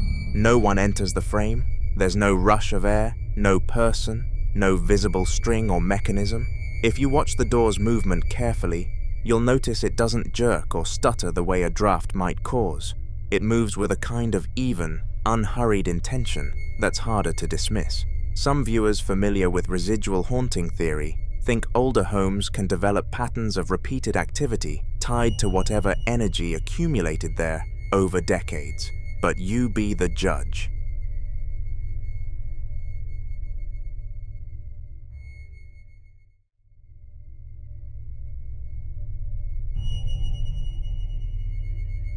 Now in this next clip, a man had been sitting alone at his kitchen table, reading from the Bible, not casually, but deliberately, the way someone does when they're trying to hold something back. He had a rosary laid out in front of him, a crucifix, and a small bottle of holy water.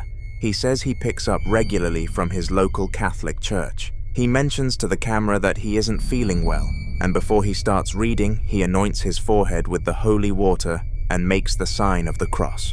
There's a weight to how he's going through these steps. Like a ritual, he's performed enough times that it's become routine rather than ceremonial. He settles in and begins reading aloud from Psalms 37, verses 3 through 11, scripture about trust, about dwelling safely, about what faith is supposed to protect you from. But midway through the reading, something happened. Watch. Inherit the earth. For yet a little while, and the wicked should be no more. Indeed, you will. Gosh! Holy.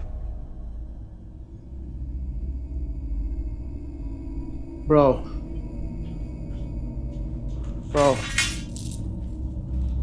That just closed.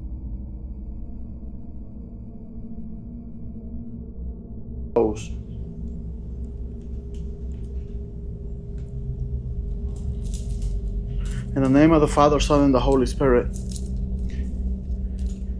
any demon in my office, evacuate now. Look, that's my magic hat. In the name of the Father, Son, and the Holy Spirit, and my attic is closed. See? Huh. And it literally dropped my hat. That is crazy. You see, guys? This is what I gotta go through daily. Like literally, daily I gotta go through this crap. I'm so fed up with it. The door in the background slams shut with a sharp, violent bang. What's harder to dismiss is what he finds on the other side. A baseball cap lying face down on the floor just inside the doorway, which he claims was not there before. He picks it up, shows the camera the front, and says the entity dropped it. He calls his attic door out specifically, showing it secured with multiple slide locks, as if that detail is meant to explain something he doesn't want to say out loud.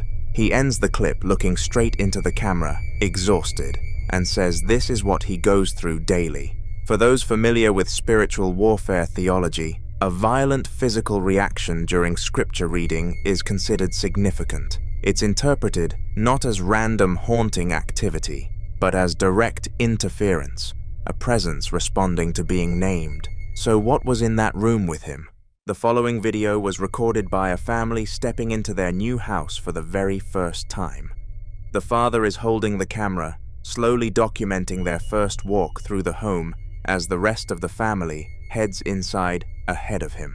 Everything appeared perfectly ordinary until viewers noticed something that was out of place. Watch. Okay. Got everybody here. Heading on into the new house for the first time. They said go. Yeah. See how scary? It's kind of scary, actually. Oh, look at all this stuff. Dollhouse for you, Salo. Go. Okay. This kitchen's pretty nice. Ready? I'm gonna go out, Grandma. Go close the door. If you focus on the mirror by your right, you'll notice what looks like a dark, human-shaped shadow standing directly behind him. The unsettling part is that it can't be one of his daughters. By the time the reflection appears, both girls have already walked past the mirror and are standing farther inside the house. There shouldn't be anyone behind him. But what many viewers found even more disturbing wasn't the shadow. It was the youngest girl. Without anyone prompting her, she repeatedly says, "Scary," over and over again. Some dismissed it as exactly what children do in unfamiliar places. New houses can feel intimidating, especially when they're empty, dimly lit, and full of echoes. Others believe moments like this deserve a closer look. As for the mirror itself, mirrors have long occupied a unique place in supernatural folklore. Some traditions describe them as symbolic thresholds or reflective surfaces where unexplained figures are more likely to appear, while others view them simply as objects capable of creating convincing visual illusions under low lighting, whether the shadow was a trick of perspective, a reflection the family didn't notice, or something that greeted them before they even unpacked. One detail remains difficult to ignore. Before anyone mentioned seeing a figure, the little girl had already decided there was something about that house she didn't like.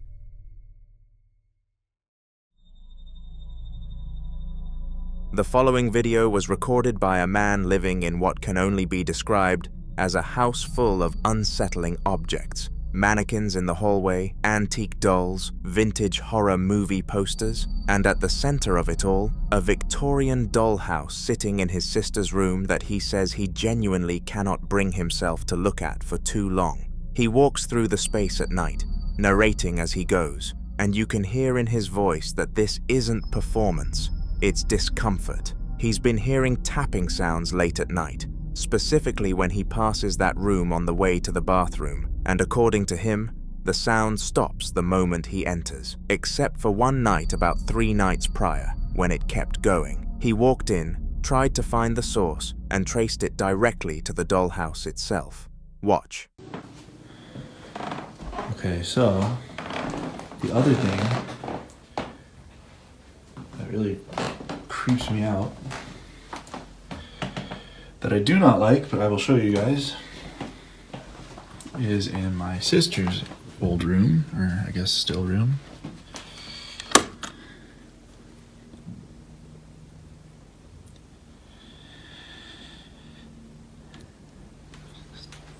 Dollhouse. I don't know how to explain it.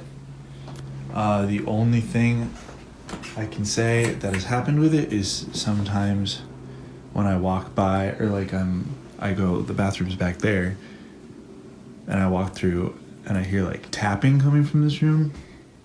It's like it's like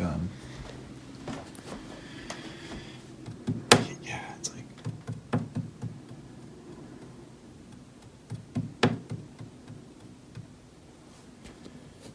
and I know it's coming from like this room, and so I come in here and then it usually stops, except for like maybe 3 nights ago, like the tapping kept happening, and I came over and I was trying to figure out like where it was coming from, but it was coming from this dollhouse and I don't know where, and it hasn't done it since. Like, why is it so intricate? It's like,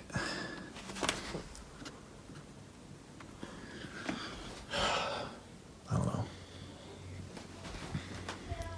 Freaks me out. I'm not showing you guys this again, so take one last look. Yeah. Fuck that thing. Toward the end of the recording, some viewers also claimed they could hear what sounded like a faint young girl's voice buried beneath the audio. Whether it's genuine audio pareidolia or simply background noise is impossible to say, but combined with the tapping, it only added to the unease. Some viewers also pointed to the collection of dolls visible throughout the house. In parts of West Africa and the Caribbean, handcrafted dolls have historically been associated, rightly or wrongly, with folk magic and spiritual practices. While most are simply decorative or cultural artifacts, their appearance often fuels speculation whenever they're seen alongside alleged paranormal activity. But according to the family, the dollhouse wasn't the only thing making them uneasy. Watch. Grandson, this is my daughter, Lady Mary Talbot. Oh, everyone's going to. You, as the rest of us, are on Riviera. But I hope you enjoy yourself. Oh, really? I've been thinking about it. I went over to America 10 years ago to try my luck, and I've been there ever since. Very fun. They call us the Hollywood Ride. But you never stopped playing music. You know that. Last time I was there. Heavy footsteps echo from somewhere inside the house, the kind of impact that sounds as though someone has just put their full weight onto a wooden floor. But there's no visible cause. Nothing falls, nothing moves, nothing in the wide-angle security footage gives her or anyone watching any kind of answer. So what exactly hit that hard? From inside a house, with no one else apparently there? You decide.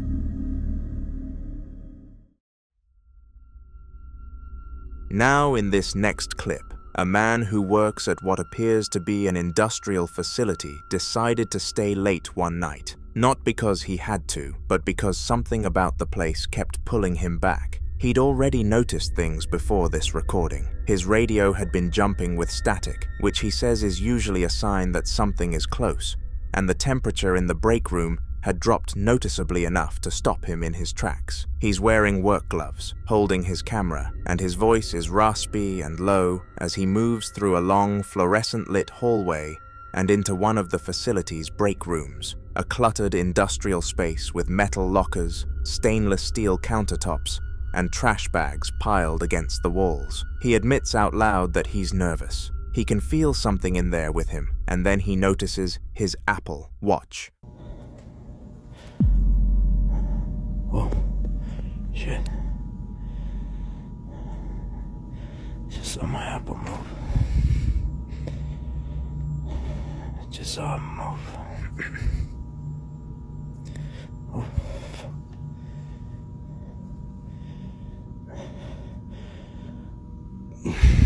What do you want?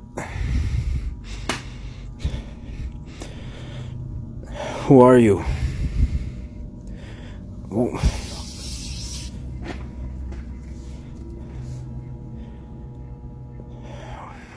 What does this mean?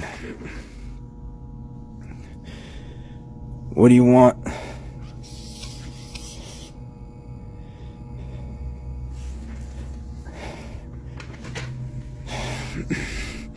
Why are you playing games?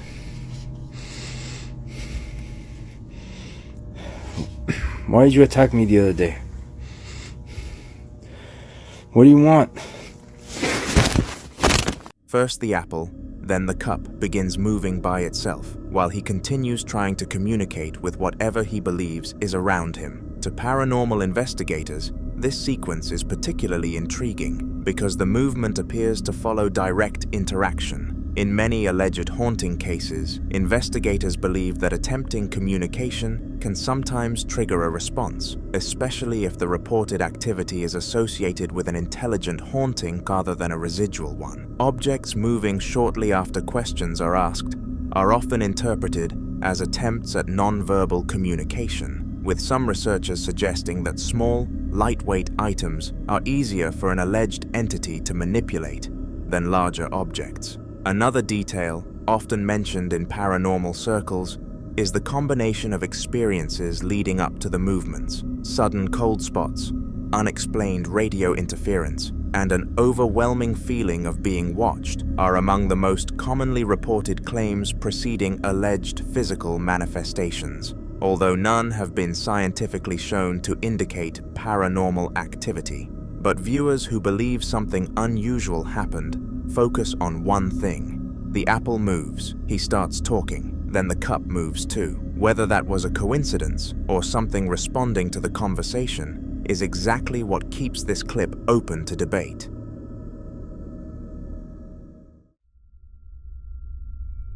This next video comes from a man who says something got into his shed while he was away, and whatever it was, it didn't just leave quietly. He's been filming himself outside at night, shaky camera pointed upward into dark tree branches, voice already strained before he's even made it through the door. According to him, he'd noticed something off when he first pulled up, and by the time he walked inside, what he found had him spiraling. Watch.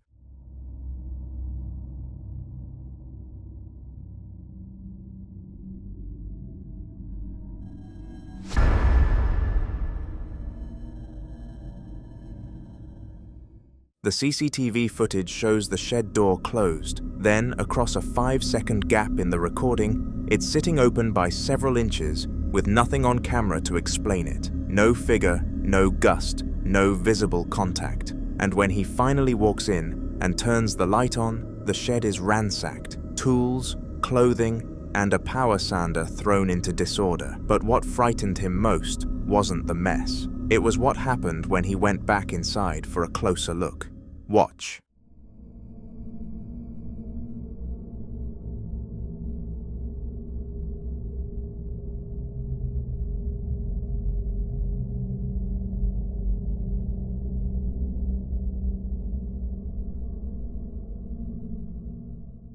If you look closely, you'll notice what appears to be a pale face peering from inside the shed.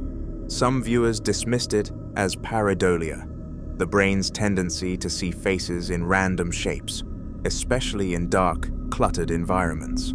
Others weren't convinced. Across paranormal folklore, one of the most commonly reported experiences is the peeking apparition, an alleged entity that reveals only part of its face from behind a doorway, corner, or object before disappearing again.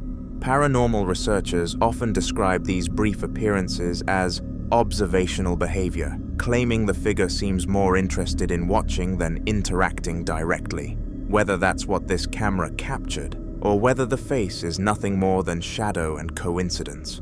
One unsettling question remains: if something really was hiding inside that shed, what was it waiting for him to do next?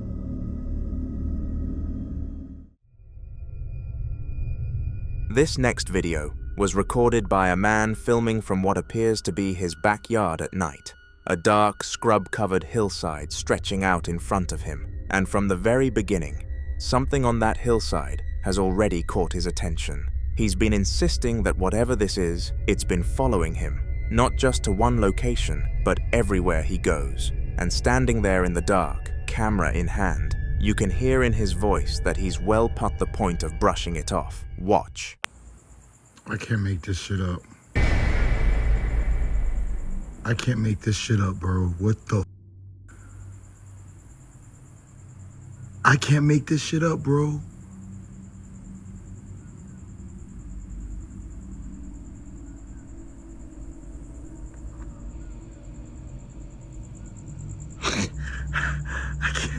I can't make this shit up, bro. What the is that?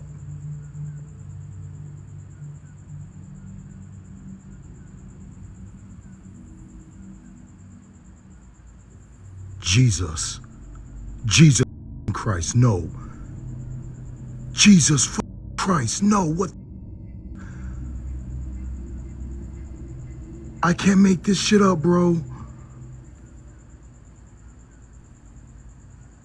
Out on that hillside, a bright glowing orb sits completely still at first, white-yellow on the outside, but with a distinct purple or violet core pulsing inside it. As he zooms in, that inner light shifts shape, momentarily forming something almost structured, almost like a letter or symbol, before the whole thing begins sliding horizontally to the left, leaving a faint trail behind it. And then, just like that, it vanishes. The hillside goes dark. His reaction says everything, stunned silence, then a rising panic he can barely keep together. Some viewers immediately thought of ball lightning, a rare atmospheric phenomenon that can produce glowing, drifting orbs. But ball lightning doesn't typically hold a distinct internal color or leave shaped impressions. Others pointed to UAP sightings, noting that the pulsing purple core and horizontal drift are consistent with characteristics reported in several well-documented cases.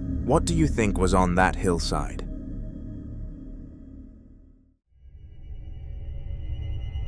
This next video was recorded at around 11:30 at night by a woman who had just gotten home and noticed something immediately off. Her bathroom light was on inside the house, even though she was almost certain she'd left it off. She went in, switched it off herself, watched some TV, and thought nothing more of it. Then she stepped outside to check the mail. That's when she stopped. Something made her turn back toward the house and pull out her phone. Watch. Need to show you what's actually happening right now. Like, this is so creepy. I have no idea. Oh, it stopped. It's been... Like, nobody is in my house, and that should not be happening. And no one believes me when I tell them this kind of stuff.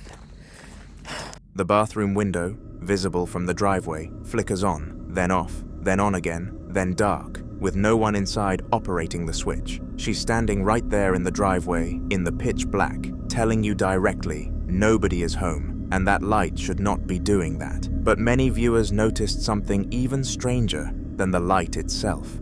If you look closely at the window, there appears to be the faint outline of what looks like a young girl standing motionless, facing directly toward the woman filming. The shape doesn't seem to move. It simply watches. Reports of flickering lights are among the most commonly described experiences in alleged hauntings, though faulty wiring, loose switches, and electrical fluctuations remain far more common explanations. The apparent figure in the window has sparked even more debate. Some believe it's nothing more than reflections on the glass or pareidolia, the brain interpreting shadows and patterns as a human face. Others compare it to reports of window watchers, a recurring motif in paranormal accounts where an unexplained figure is said to silently observe people from inside a home without ever approaching. Whether rooted in folklore or coincidence, these reports often describe the figure as remaining perfectly still, creating the unsettling impression that it's watching rather than trying to be seen. So was the flickering light simply an electrical fault? Did the changing light create the illusion of a face? Or was someone or something standing behind that window after all? That's the question this footage leaves unanswered. The following clips come from what appears to be an ongoing series of recordings made inside the same home, a lived-in apartment with children's drawings on the walls, toys scattered on the floor, and a security camera running through the night. According to the person behind the camera, the activity has been escalating across multiple incidents, and he's been documenting each one. In the first clip, he's decided to investigate a disturbance in the dark, despite his wife warning him not to. He gets out of bed, moves through the house with his phone as a light source, checks a wardrobe, finds nothing out of the ordinary, but the security camera feed running in the corner of the frame tells a different story. Watch. Shh. Let me just check.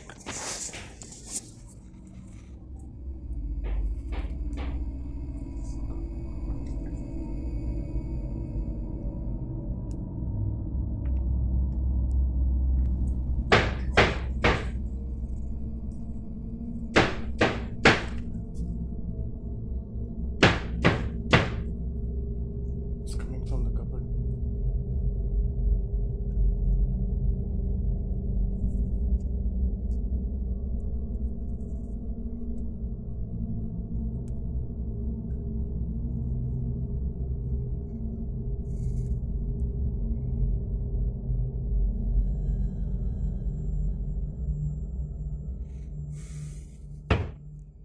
Could you please stop?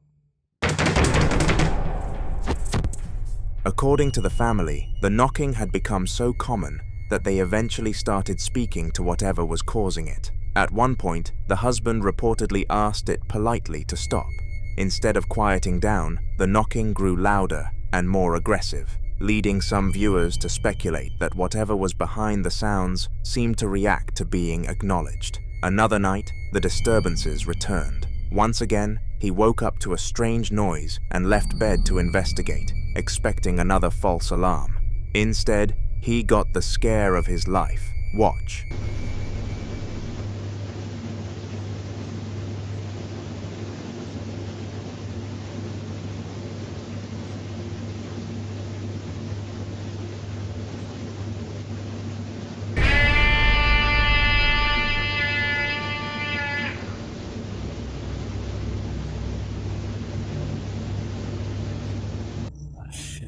This started again. Yalla, go to sleep now. Don't get up.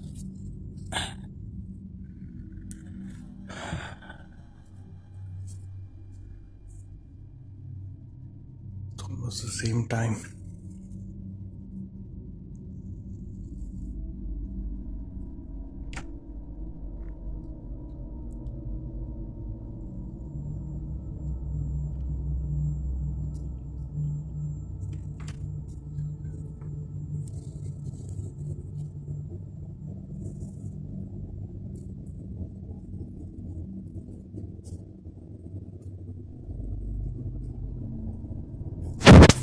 Don't know.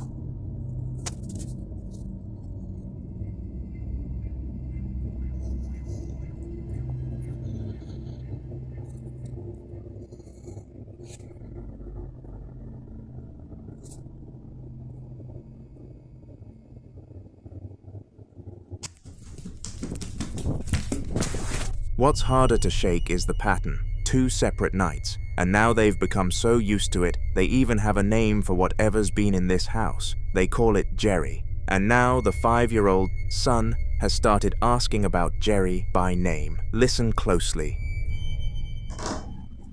Oh my god. Ajay? क्या है ये? It's just near the door. Daddy, what is it? Nothing, but I'll just go to sleep now, okay? Is that Jerry? I don't know. Just be quiet now. Okay.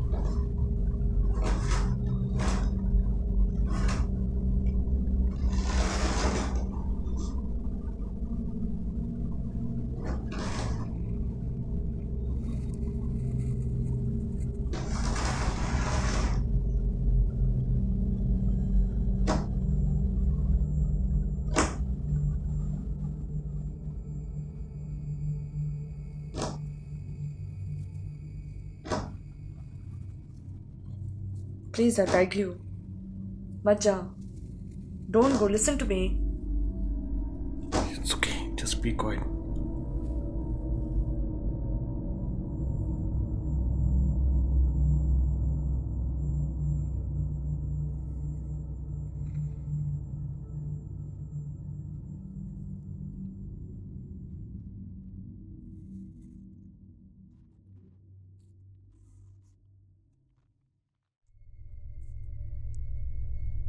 The scratching is unmistakable, a series of quick taps and scrapes, repeating with that uneven rhythm that's genuinely difficult to attribute to pipes or settling walls. And then the moment the father gets up to check, it stops completely. That detail alone is what gets under people's skin, because an accidental sound doesn't respond to presence. A named entity that a child has come to know casually, that scratches at a door and goes quiet the second someone moves toward it. That's a different kind of unsettling entirely. The 4th clip is silent again, and it documents something more subtle. A lamp with a black and white geometric pattern, filmed on the static security camera in the early hours of the morning, turning on and off by itself in an empty room. Watch. I just have no words. Let me just show you the video itself. Okay.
When he went back into the room, viewers noticed what appears to be a shadowy figure moving behind him, following his path through the room before disappearing from sight.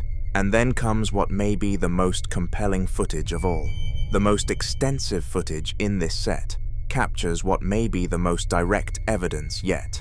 He's woken up in the night again, this time by the sound of the kitchen tap running. He gets up, finds the tap on, turns it off, and almost immediately hears water running again. The lights in the hallway won't turn on. He notices a child's red scooter near the door that he doesn't remember being there before he slept.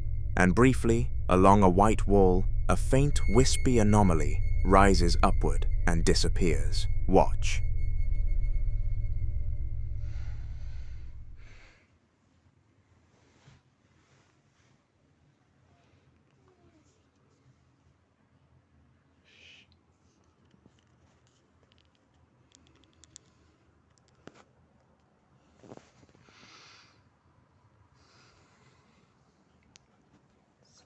reports early today.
Okay.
The security camera footage recorded earlier that same night fills in what the first-person view couldn't capture. A dark, translucent shadow figure moves across the living room, pushing the scooter, then walks away as the scooter continues rolling on its own. The figure reappears later, crossing from the hallway into the kitchen, and moments after it enters that space, the sound of the tap turning on begins. That sequence, the figure entering the kitchen, followed immediately by the water, is what a lot of viewers find most difficult to rationalize away.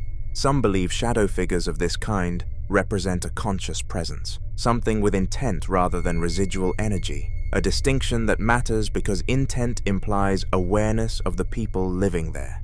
Others point to the misplaced scooter, the unresponsive light switches, the child who already knows the ghost's name, and suggest that whatever is in this apartment has been making itself comfortable for a while. The family seems to know it. The 5-year-old isn't even scared yet, and that might be the most unnerving detail across all of these clips. Not the blurs, not the lamp, not the shadow pushing a toy across the floor, but the fact that a child has simply accepted it as part of home. Whether this is one presence or several, whether Jerry is a name given to something ancient or something entirely modern, the footage keeps coming, and whatever is in that apartment doesn't appear to be going anywhere.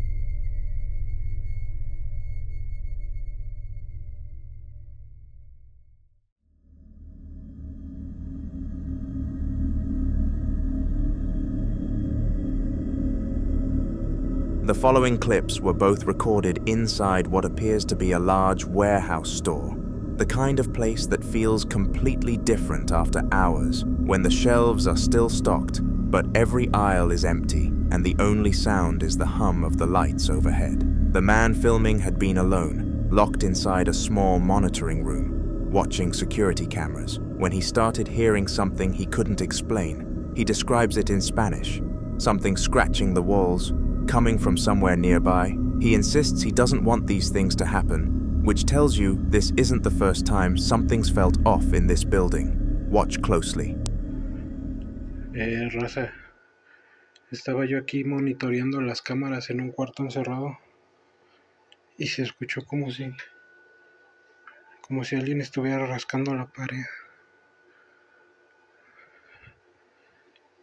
Ya, no, de verdad, ya no quiero que pasen estas cosas.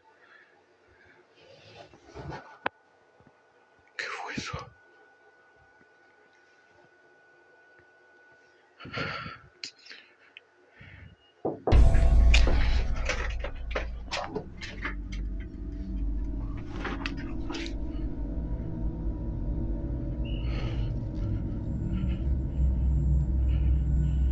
¿Qué cojones? ¿Qué mierda fue eso?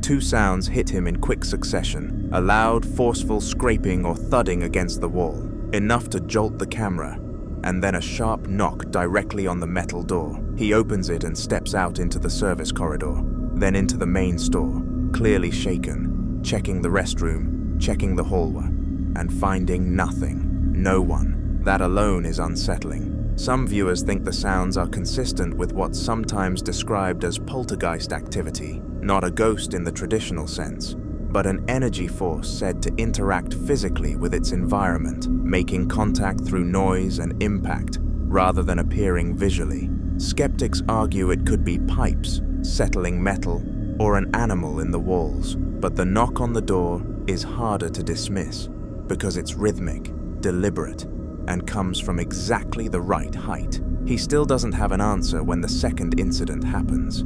This time he's out in the store aisles, pushing his own cart, voice hushed, breathing audible, saying it feels like someone is watching him. Watch. No sé qué está pasando. Realmente se escuchan ruidos a lo lejos. Está pasando algo muy extraño, no sé qué está pasando.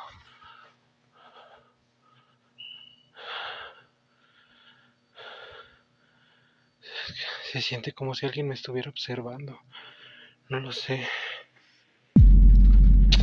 No mames.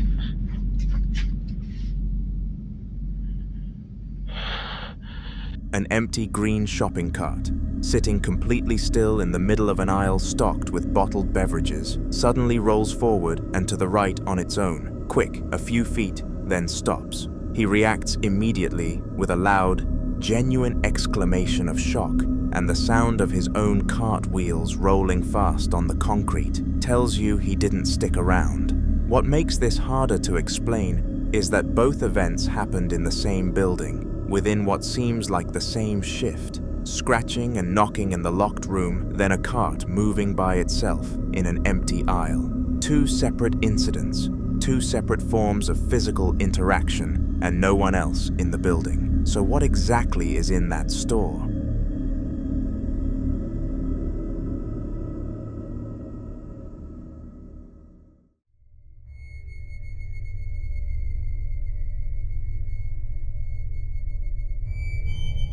This next clip comes from a night investigation inside the ruins of St. Mary's Church in Colston Bassett, Nottinghamshire, a site that traces its origins back to the 12th century and has drawn paranormal investigators for decades, some of whom claim to have encountered demonic activity within its crumbling stone walls.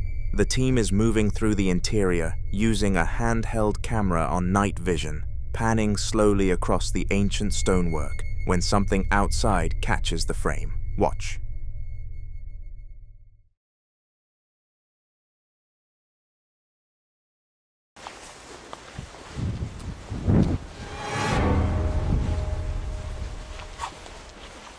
Just the same as what it says at the front.